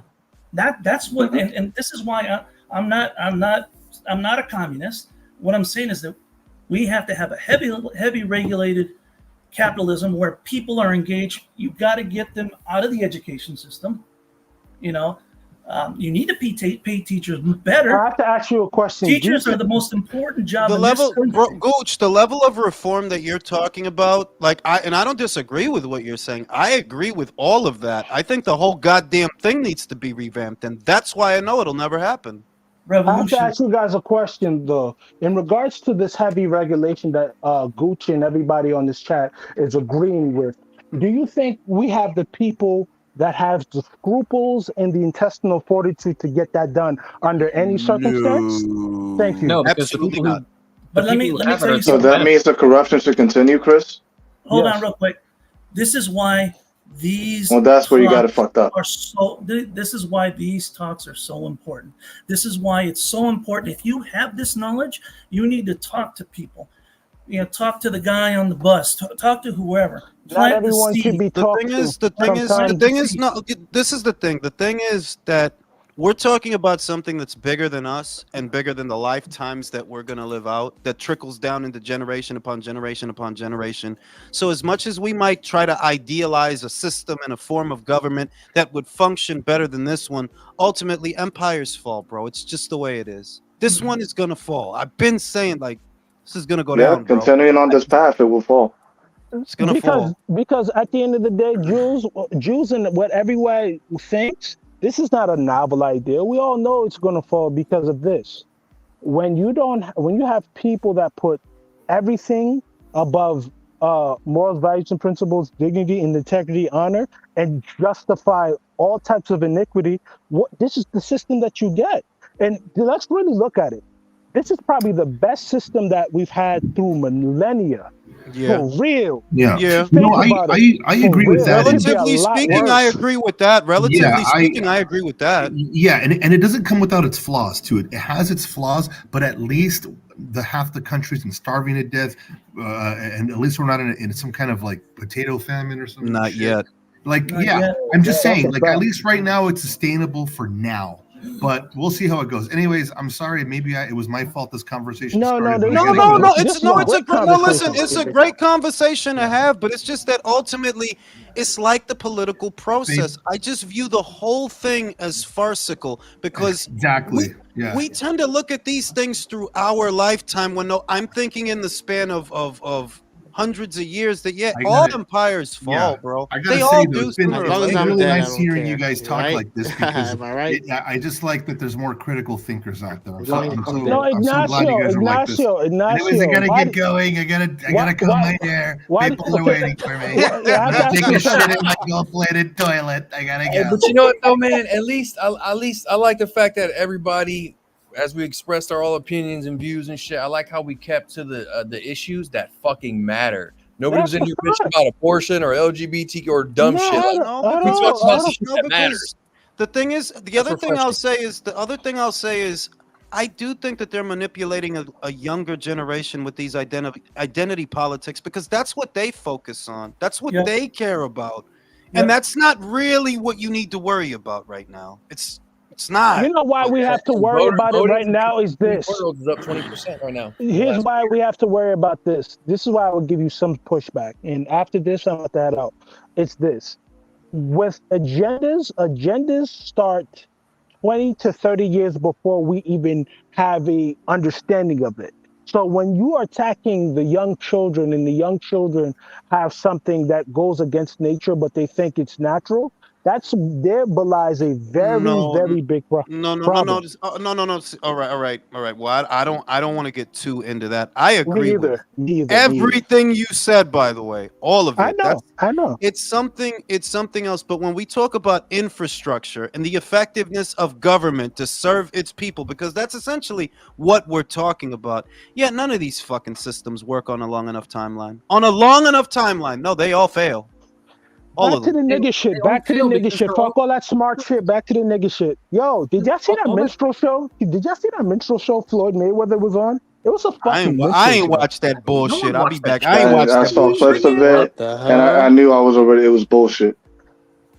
And you couldn't stop this kid. That kid can't really. He can't squabble, and his grandfather's a rat. Come on, B. You couldn't knock him out.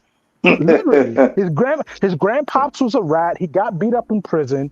I mean, it would have been more thrilling if Floyd would have dug up his grandfather, and fought him. Nah, but the thing is with Floyd, I really do feel sorry. I really do feel sorry for him. I don't feel sorry for him. I feel pity for him. I feel pity for him. Like, yo, bro, you know why? Because he's he's an embarrassment, bro. For real, for real. For all this money that you made, you still cooning and buffooning like this. You're embarrassed. He's a coon, bro. Yeah, It just like you're it an just shows you, embarrassment. Chris. Like, yo, they'll do anything for $1. It's like, bro, it's like I'm so pissed off that all the talented people that I truly had some liking for are just the most corniest people on earth. But I think that's the reason why they have all this money, because if they didn't have the talent in the world, they'll just be people wasting space. That's what I really at the end of the day. Yeah. Chris, like you don't need to feel sorry or pity for Floyd because he's just a whore doing what whores do, anything for a buck. That's a fact. He's a whore. All right. So how do you feel about Mike Tyson then? He's a whore. He's a whore. Thank you, Chris. He's a whore. I don't care because I don't care because people like Mike Tyson and Mike Tyson is this and Mike Tyson's I like Mike Tyson too, but this is some but bullshit. he's a whore because at the end of the day, we talking about a guy that is self-admittedly self-hating and self-loathing. So I can understand why he wants to do this, because generally speaking, when you have that type of deep psychosis, no amount of therapy is going to really get all that out of you. He hates himself. That's why he does what he does. So you just got to give people like that uber I don't think he hates himself. I think it's Arrested Development. He said it himself. I have self-hatred. Yes, he said it himself multiple times. I want to see that shit. Bro, look it up. Look up all Mike Tyson's crazy quotes, bro. For real. It's Oh, I thought you was talking about Floyd Mayweather. I'm sorry. I thought I'm talking about Mike brought up Mike brought up Mike Tyson fighting Jake Paul. Yeah, it's corny, bro. It's corny, and it's like when Mike Tyson gets people pushback, like, will anybody remember him? Like, Mike, you're 60 years old. A lot of people, if it wasn't for people like us, nobody will remember you. How many people remember Muhammad Ali? You can't walk up to a kid that was born after 1999 or born after 1996. A lot of kids don't even know who Muhammad Ali is. They don't know. Just give you like a. See, that's the importance of legacy, man, and that's what Floyd is trying to separate. Like, trying to play downplay. But the legacy thing doesn't matter. Chris is right, because let me give you guys a very trivial non-boxing example. Like, who here knows anything about the pulp character, the Shadow? Like, any goddamn thing. It's all right if you say not a goddamn thing. Not a goddamn anyone?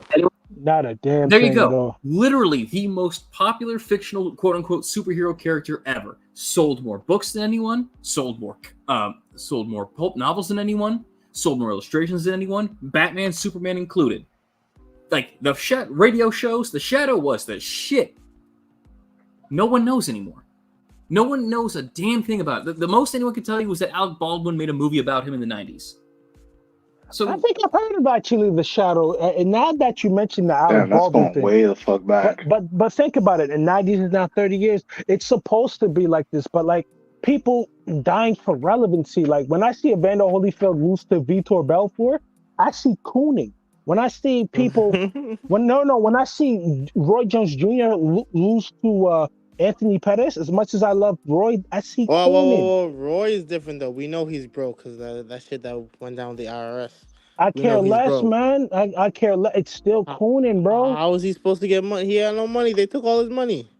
At the end of the different. Mike Tyson's already rich. What he's doing is some actual whole shit. You're already rich. You're doing that shit. That's if you want to break it down like that, well, I agree. If there was a union for boxers, then there would probably be some money for them on the side. At the end of the day, if he had just paid his taxes, they wouldn't have taken all his money. But you also have to understand taxation is theft. No, that is true. But you also have to understand this: how many of these boxers are going to pay these union dues, and what if these union dues get misappropriated? You understand? So there's that. Ultimately, it's this. We need scrupulous people. We don't like scrupulous people because they hold people accountable. I mean, there's scrupulous people in private insurers, man, that they rely on, but they can't get it because they don't have any money to pay for the bills. Of course, man. It's just like I just went to go grab a whiskey. What did we devolve to? Where are we at, man? We haven't devolved anything. We just, What type of whiskey are you sipping on? What type of? I heard Shadow, and then I heard like motherfucking Tyson or host. Alex, Mike Tyson Mexican pouring out to Jake Mexican Paul Klitschko. What you drink? What you sipping on? That's what Right now, I just cracked a bottle of Aberlour. Some Space Ice. Aberlour. Well, look, I mean, the beauty thing about the Mike Tyson versus Jake Paul thing is it speaks to what Michael's been complaining about. That's actually not a pay-per-view.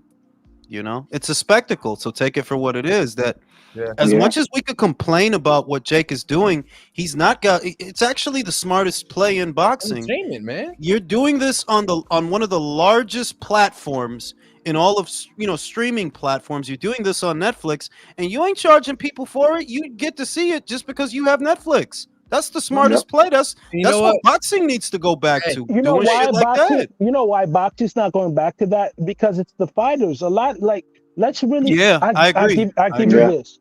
Gervonta Tank Davis does not want to fight Shakur Stevenson. Doesn't have any interest to fight Teofimo Lopez. But at the end of the day, this is a guy that's talking about he's the A side and this, that, the third, but he hasn't done anything to show that he's the A side and this, that, the third. But we have ignorant fans that like this man because he's dysfunctional, just like them.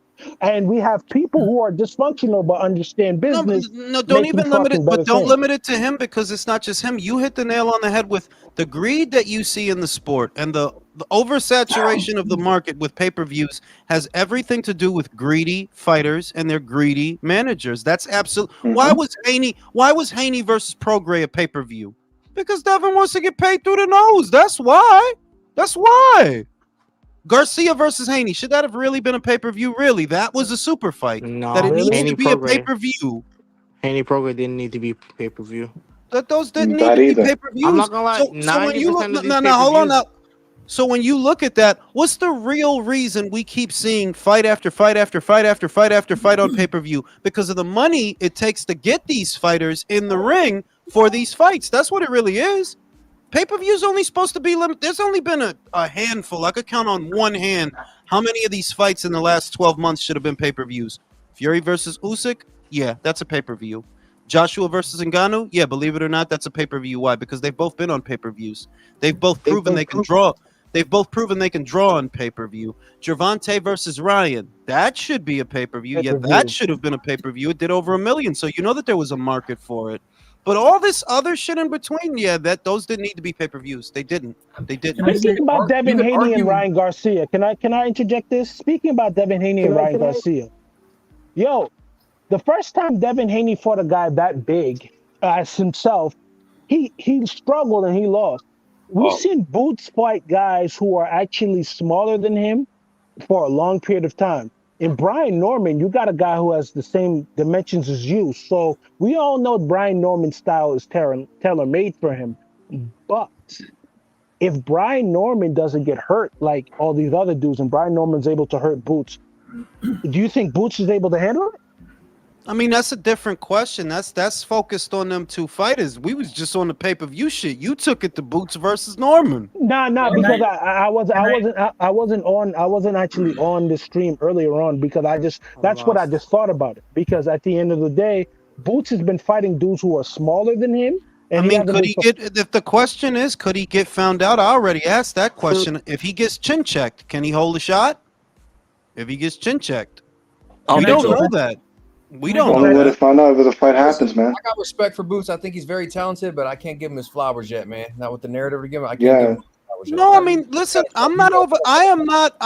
Y'all know me. I'm not over the moon over Boots. The only thing that I'm advocating for, if I even bring him up, is fight him, because you're in the business of fighting. Okay, I'm here to see fights, so I want y'all to fight this dude, so we can separate the contenders from the pretenders. That's what we're here to see.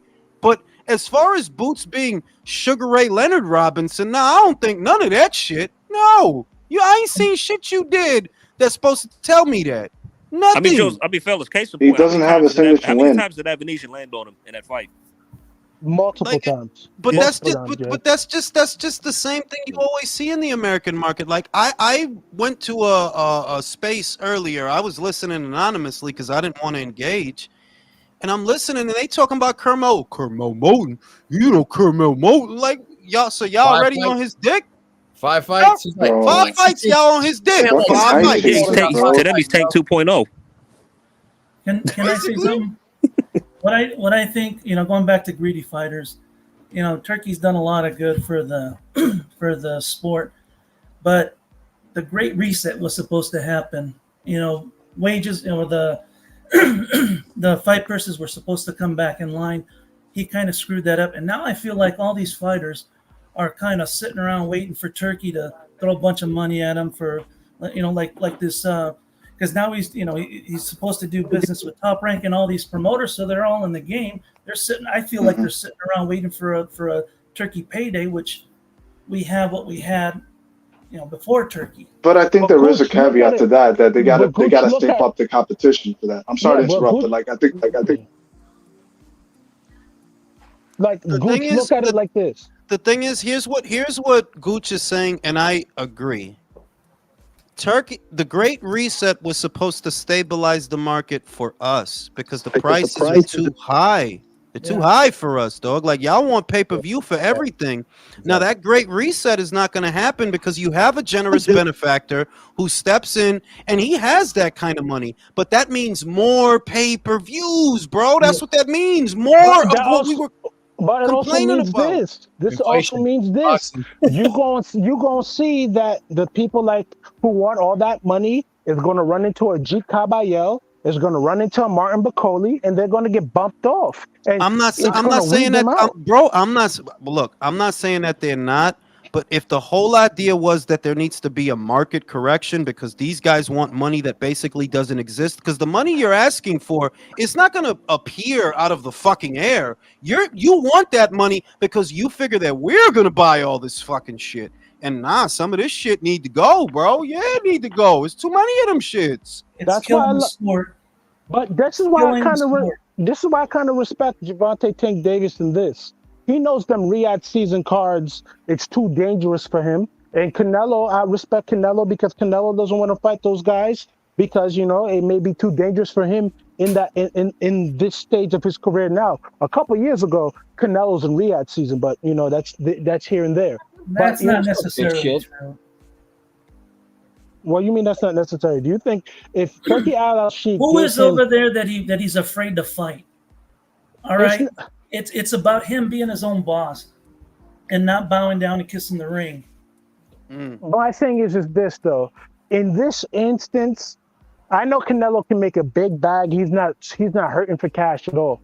But imagine Canelo just kissing the ring for 1 or 2 fights and getting, I think even a bigger payday than the Floyd Mayweather fight. Because let's really look at it. Canelo didn't make the most money in that Floyd Mayweather fight. He probably made more money in subsequent fights after. If he fights Terence Crawford, do you not know how much money Turkey is willing to give that kid?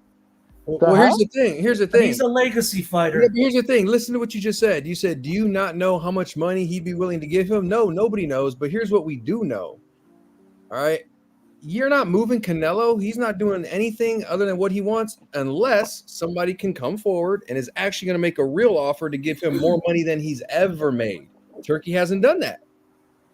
I mean, y'all focusing on specific fighters where I'm focusing on the market. That it is true. The way that things were going, there was going to be a market correction. There were going to be fighters that what was going to happen to them. Since you don't want to fight shit unless you get money X, dollar amount X, you weren't going to fight and you were just going to get phased out. Keith Thurman is in that club. Why you think that piece of shit doesn't come? Because, the money you want to do shit, bro, it don't exist. So you could go. Charlos. Y'all can go.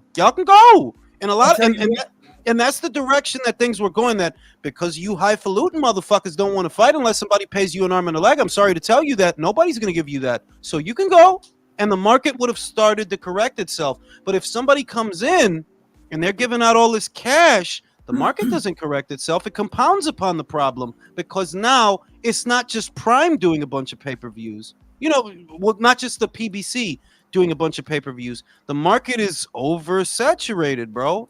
Bet you Stanionis would have taken that fight if the market would have corrected itself. Yeah. Bro, Stanionis is an idiot, bro. That guy is a moron. But I gave up on that guy. No, here's the thing, though. Like, you're saying that Turkey's preventing the Great Reset, but these guys are eventually just going to do the same thing to Turkey, what they've been doing to the other promoters. Like, they're just going to start asking for shit that even Turkey's be like, Nah, bro. That's a good Nah, point. what do you? That's a good Dude, point. like we've already seen the first sign of that with Canelo. Wait, Like, Honestly, is that really true though? Because he just gave Shakur $5 million. Oh, yo, apparently they're no, making that a listen. headline. Listen, but Ignacio, that speaks to what I'm saying. Shakur, you wasn't gonna get that 5. Turkey, if it ain't no Turkey, and I'm not against Turkey, by the way, but what I'm saying is you don't get that 5. So this these crazy dollar amounts that you want that weren't out there, right? You would have had to come down off of that cloud, my friend, if Turkey wasn't here. But because Turkey's here, oh well, now Shakur gets 5 million, and to see that show, me and you have to pay pay-per-view. Yep. Because that's the way it breaks down. The money got to come from somewhere. So now for him to get his 5, and for everybody to get what they need to get, or what they want to get, right? It costs extra for us. It's extra for me and you. You know what? To make matters worse, the cherry on top of that fucking Turkey can lose his ass on a promotion. He won't even feel it.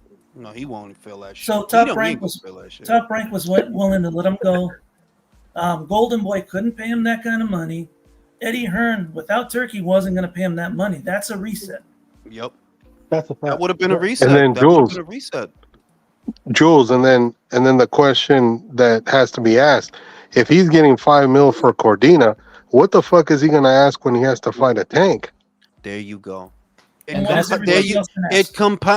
you see why it compounds on the problem that if these guys are getting, should you look on one end, there's people that want to play the fight as a violin. Y'all know that I'm not like that. I don't do that, because if you're getting 5 for Cordina, just like you said, when it comes to another fight, what are you going to want? 10 more pay-per-views. In other words, more fucking pay-per-views to get you the money that you think you deserve that really isn't even out there, but because he has it to blow, we end up with more pay-per-views. And that's why the reset with Turkey ain't gonna happen soon, certainly, but it's eventually gonna happen, because if Canelo can ask for too much money and Turkey says, well, even if I don't feel that, I'm not paying that. If he can't get Inoue to back off from being the main event to being a AJ undercard, eventually one of these guys who nobody's watching, and if nobody's watching, you can't whitewash Saudi Arabia with the sport, is going to ask for something, and Turkey's going to go, nah, bitch. And So it's shrinking. It's just been delayed. Shrinking the sport. It's shrinking. To me, it's literally causing the sport to get, at least in America, definitely in America, because the Asian boxing scene is having a renaissance. The Australian boxing scene is having a renaissance. The British one had one and is still having one, more or less. That the future of the heavyweight division is in Britain. It goes without saying. They have the guys, they have the bodies, and in general, Europe, not just Britain. So in America, the sport is getting smaller and smaller because more and more paywalls are coming up. It's like, well, how the fuck am I supposed to watch this, bro? I look at it like this. If Turkey Al-Sheikh leaves boxing because of these whacked out demands, if you think boxing is small in America now, boxing will be non-existent. I disagree. That will cause that. See, you got to understand, the fighters want money that they are not good for, right? Now, a part of what caused this problem starts in 2014 when Al Heyman is fucking off that Waddle and Reed money, overpaying Danny Garcia to fight Joe Blow, overpaying Leo Santa Cruz to fight Joe Blow. What started the problem is fighters being overpaid. So when a Shakur Stevenson is getting $5 million for Joe Cordina, simple question, Chris, is that really a $5 million fight in America? Is it really a $750,000 fight? You know the answer, so no. For that fight, no, dog. I don't care what you want. You crazy. That's not a fight. And you giving 5 to him. What are you giving Cordina? You're most likely going to have to give Cordina at minimum 1.25 million. He's million. not the headliner, right? Well, technically he is, because the way they're doing it, the undercard is one show. That is his fucking Michael is doing his fucking Michael shit. Back to what I was saying. The undercard is going to be a pay-per-view, but the fight that we're all waiting for is not. Beterbiev versus Bivol is not a pay-per-view. That Hey, sounds better Jules, than you- Shakur. Hey, you remember the '90s, man? When a pay-per-view came around, there was one cat in the neighborhood who always had it at his crib, and Yeah. everybody went to that crib and everybody pitched in, and pay-per-views were once in a while, and never once. I don't have one single memory of being like, man, it's trash. This shouldn't be on Bro, pay-per-view. listen, the shit is that a lot of things changed because remember the pay-per-views were also cheaper then and more people bought them. The And they have pay-per-view better fights too. this Like $80 price point is a recent development. This 80, 100 that really Yeah, started with Maypack because they didn't used to cost that Bro, I much. feel like exactly. you went from- Back in I the feel like you went '90s, from, most 50. pay-per-views were like $50. I mean, yeah, I remember when Like, there was McDonald's a was touch only of 60 $5 for a little too. bit, and Come on, everything guys. jumped to 80. Now you're being and the other thing is y'all all remember, y'all are old enough. There did not used to be anywhere this many this many pay-per-views. Nope. Yo, we can say I whatever we blame want PBC about. for setting that trend, man. Yeah, I we blame can say whatever we want about Don King, bro. Yo, Don King had pay-per-view undercards that were fights of the year. Stacked. Stacked. Like people remember their undercard fights. And mind you, the main fight on that card could be a Tyson fight that only went 60 fucking seconds. Do you not understand how spoiled we were? If what he's trying to do is stimulate the market, then I would say that he's going about it the wrong way, just throwing money at the problem. Because I think that he means well. I do think that he means well in the sense that, no, he wants to make the fights that have been difficult to make in the past. I'm not making him out to be Jesus or anything, but I am saying he figured, well, I have the kind of money that can make those fights possible, so that's what he's trying to do. But to actually stimulate the market, you have to give boxing back to the people, and that's why it's shrinking. Because people can't afford to spend that much money throughout the calendar year for a show, bro. You're going into your wallet every other month, sometimes 2 times a month for a show. People ain't got that kind of dough to be doing that, bro. They're killing the sport. You have the youngsters now don't know. I mean, I love to talk boxing at work, but there's nobody really to talk to because nobody really watches it because it's pay-per-view or you got to have this channel or that. It's a dying. I mean, it'll never die, but it's a fractured sport.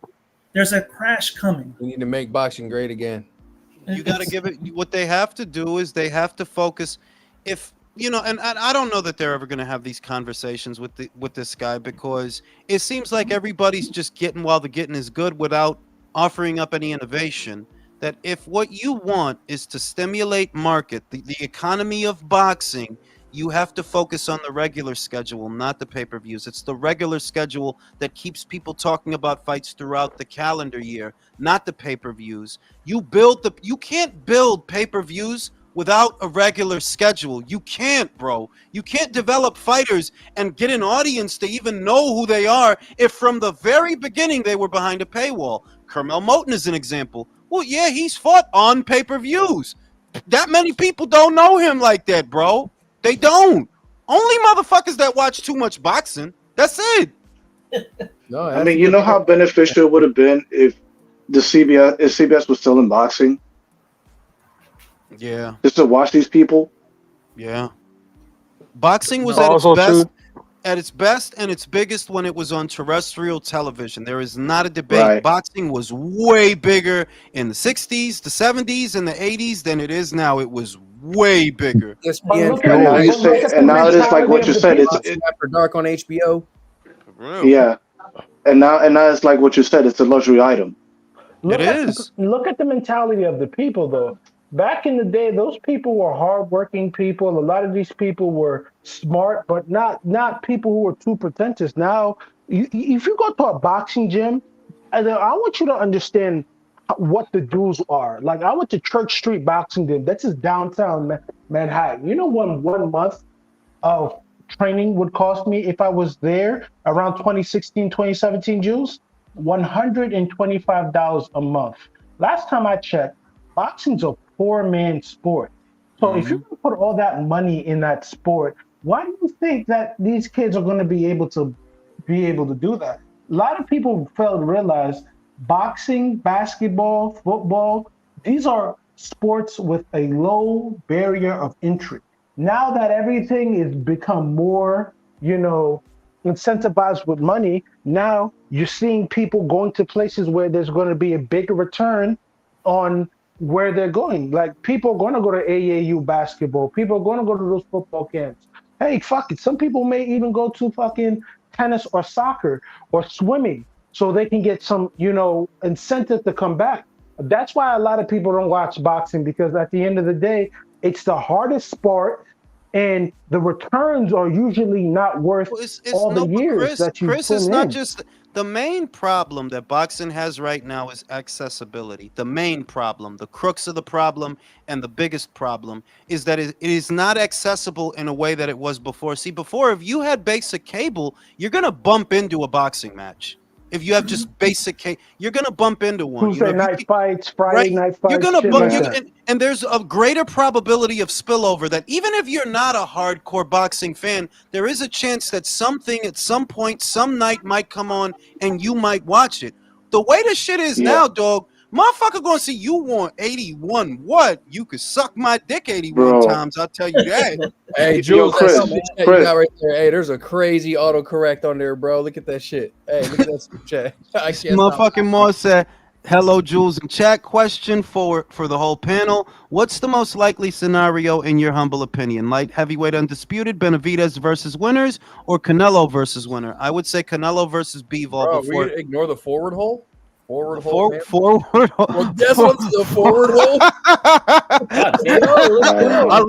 I love some forward hole, You know bro. what I'm saying? I love that forward hole. Forward hole, baby. Rearward hole, some love too, though. You know. Yeah, shout out to forward holes, bro. Motherfucking Mars said we need Elon Musk to bring back HBO boxing. The main thing that they need to do is take the money.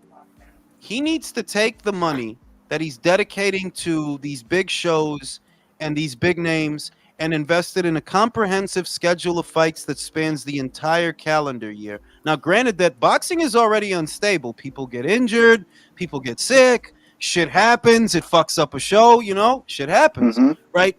But right now, if you really want to get boxing back to the forefront of the sporting world, especially in America, you have to make it accessible to people, because that's what it's not. It's not accessible to people, dog. Just to even learn how to fight. To even see a matchroom fighter, you already have to go through one paywall. If you're talking about, you want to see a matchroom fighter or a Golden Boy fighter, well, you already got to go through a paywall to zone. Then after that, you're gonna have to go through another couple of paywalls to see some shows. It's not accessible to people. You want to Chris? Hey, Jules. Chris, hold on. I want to. But how do we get back from where we're at now? Right? Check this out, y'all. This is good. Check it out. How do we get back from where we're at now with that method? Let's say somebody tries to do what you just said, right? Let's say Turkey tries to go that route, or someone tries to go that route. What's that battle look like with the current culture right now, where you got dudes who have less than 10 fights or maybe 15 fights, still completely unproven at the world level? What people don't listen. What people don't account for, what nobody ever seems to account for in these conversations is time. It takes time. So let's say you got a knockout, it goes viral, but the fight wasn't hidden behind a paywall, and neither was the fighter. The knockout goes viral. It's on Twitter. It's on TikTok. It's on Instagram, right? The next time that fighter fights, if it is accessible, someone is more likely to bump into it. Hey, that's that Mexican kid I keep hearing about. Let me see what the fuck he does. Oh, that's that nigger who keeps beating people up. The same way that I stumbled onto Katie Taylor, same way, that's how it was. I stumbled onto Katie Taylor. I just kept hearing about the fucking broad. I was like, let me see what the fuck she can do. And because it was accessible, I got to see it. It was there, like you could watch it. So if Joe Blow from Arizona, young fighter, young champion, he gets a highlight reel knockout or a big win, or there's some kind of talk around him, you hear that enough times over time, you're gonna go check. And if it's accessible, you get to watch it. The problem is, in this market, the way things are, that don't happen. It won't happen. Why? Nothing is accessible, bro. Themselves, so I can see what you mean. It's kind of like a starve them out thing. Like, look, man, you're either gonna take this network bout, or you ain't getting paid, or you ain't fighting. You're gonna be on the show. Because the way this shit work itself out is what you're saying. Or you're gonna go to a Diddy party straight up. Yeah, because the way this shit is now, See, for example, one advantage of boxing matches being on terrestrial television or to a lesser extent basic cable is you had greater probability of spillover. These people were not all hardcore boxing fans, but they had access to some of those fights, so they could go watch them. If they hear something about like, hey man, this guy, he's supposed to be some kind of guy. They hear something about it, they can go watch it. That's not happening now, bro. It's not. Yo, You're bro, right, they man. need to Because go back to in the the day, Michael Rubin non-boxing parties fans and knew say about this. certain boxers. Today, Nah, non-boxing fans don't know shit about boxing. they need to say this. Yo, if you don't fight this guy, we're gonna make you go to a Michael Rubin party, and we're gonna force you to do some things that you don't want to do. So Bro, either you you gotta fight get him, off the Diddy shit. You having too much I know, fun with that seriously. shit. We've been left Diddy already, and you still thinking about Yo, Diddy. Chris, I Yeah, just let's wanted to talk ask you a later. question real quick. Hold on. Yo, you just brought us Church Street Gym. Real question. Like, how many boxing gyms in this city alone do you think there is in today's real estate market? Bro, once the dude from Mendes died, this is the only gym, because you have to understand you have Rumble, but that's not a real true blue Nah, that's boxing gym. fitness. That's business. Yeah, Like these are boxer size gyms they're opening up. Like you know that most of the real boxing gyms, oh well, they're on the West Coast, bro. That's where they are. They ain't on the East. They not out here. No, So- if you enter a boxing gym and you don't feel like getting a tetanus shot after, it's not a real boxing gym. Yo, bro, if your boxing gym don't smell like really garbage, bro. If you you're don't not get really- chlamydia from hitting the heavy bag, it's not a real boxing You're gym. not really. You're If not the really. walls are clean, if you don't see that many fight posters like kind of faded out, it's not a real boxing gym. If Yeah, you bro, don't, if if the you don't So see if the Jordan boxing and gym Nike, doesn't look like Philly Jules, it's not a real boxing gym. if you don't Yeah, got no there's no blood on the heroin needles mat, on the floor. if you don't got no blood on the mat, you're really not a real boxing gym. If you don't need to tighten up your ropes, you're not a real boxing gym. You know, and just saying that what speaks to the larger problem, and once again, I believe this is prevalent in America more so than anywhere else because the small hall boxing circuit in the UK still exists. There are still small hall shows that people go to, and But the UK carry on tradition. This goes on to intellect too. A lot of these people are aloof and willingly ignorant about what goes on. Like the UK, they will never tell you that Nigel Benn isn't important. They will never tell you that Lennox Lewis, even if they didn't like him, it was not important. They have a care for tradition. That's why boxing. not just the traditional part of it, that the infrastructure where fighters are developed still exists, and we lost that. We lost Friday night fights. We don't got shit like that. We no lost more, Tuesday night fights too. We don't got ABC's Wild World of Sports anymore. We don't I mean, have that what we shit, have bro. now is Pro Box to replace that, to kind of fill that void. And I ain't mad at Pro Box, but come on, that's not filling the void, Virtuoso. You know that's not doing the job. Yeah, because the done. viewing habits of watching television has changed, over the years. That too. And I said this in a live a couple of months ago, that where television and television programming in a very general sense did not have to compete with an internet before, but now it does. And the audience that would have been watching television is divided now between the internet and whatever silly little apps they're on. Of porn. They're watching a lot of porn. They're watching a lot of something. But look, sitcoms aren't what they used to be. Remember, the situation comedy, bro, TV was littered with sitcoms. Now everything is different. Like, nah, you don't see as many sitcoms. You don't. So that's my kids arguing in the background. You see a lot of Violet Myers, though. A lot of Violet Myers. That's what you see. No, I mean, not just that. In a general sense, that people are on YouTube now, or they're watching Twitch streamers. They're watching other things that, remember, in the 90s, there was no Twitch streamer. There was no YouTube stream. There was none of that. All there was dial-up internet.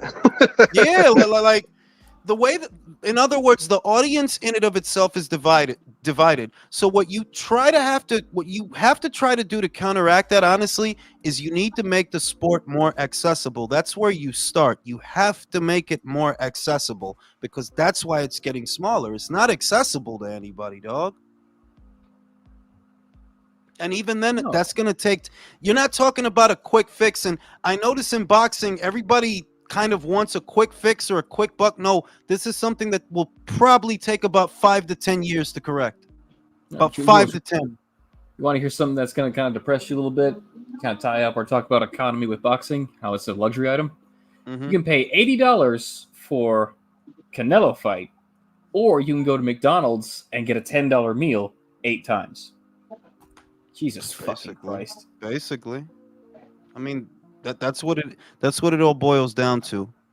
Where it started, it doesn't really matter where it started anymore, though I'll tell you it started with the PPC. It absolutely did.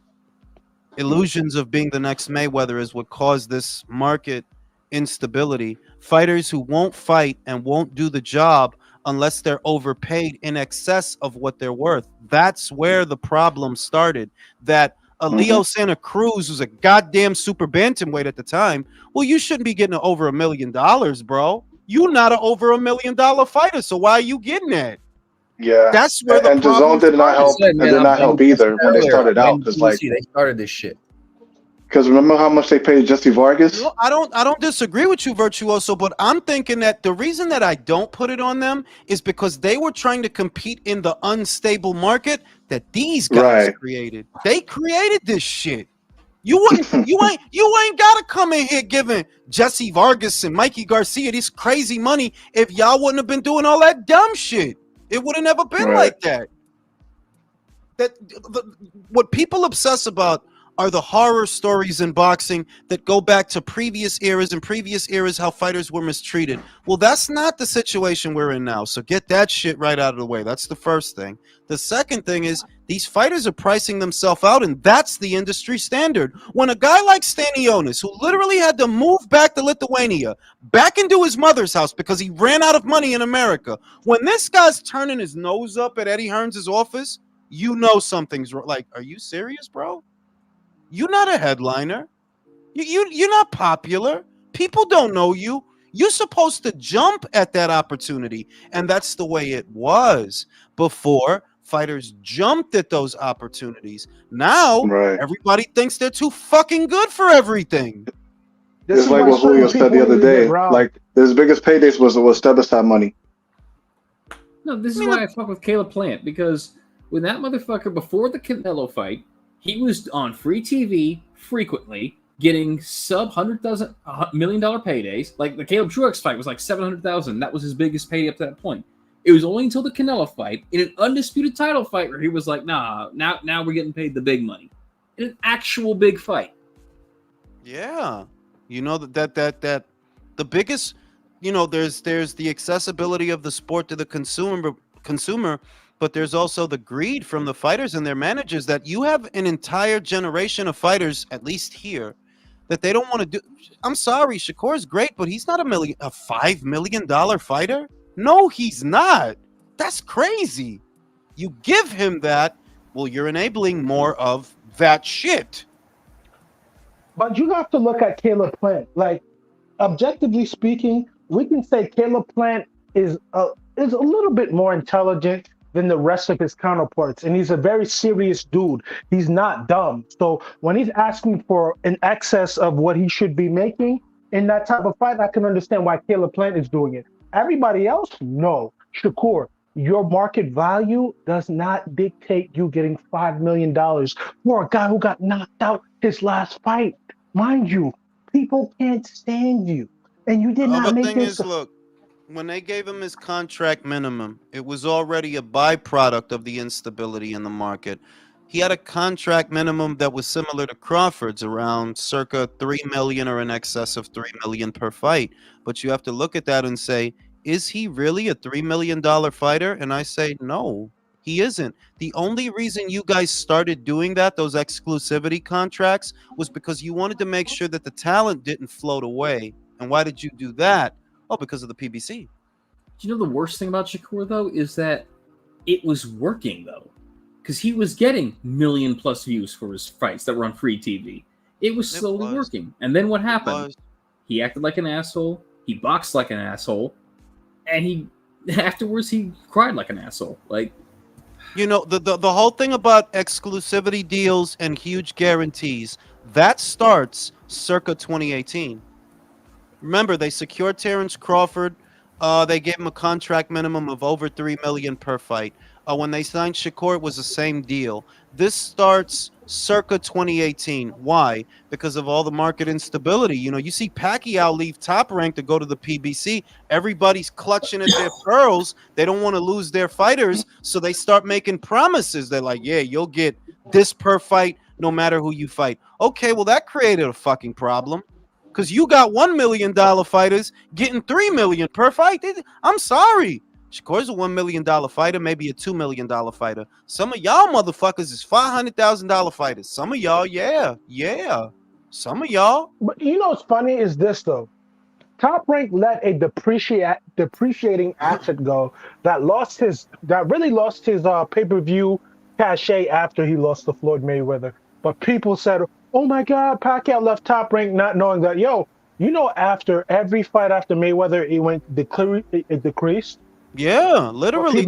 People don't fail to realize it. The Broner numbers were underwhelming because I remember ahead of the Broner fight, people were expecting that to do over $1 million, because Broner, he says all the bullshit. And Pacquiao, right? I'm thinking, probably could do $1 million or close to it. That shit did less than 500,000 buys. I was like, wow. I thought it was going to do way more than that. Didn't the Thurman fight do 500,000? Yeah, something like that, about 5 or 6. 5 or 6. And I think that they punished Pacquiao because they hated Floyd Mayweather so much. And when Pacquiao couldn't deliver that knockout to, humble Floyd, they looked at it like, I don't fuck with him anymore because at the end of the day, he didn't beat the guy that I wanted him to beat.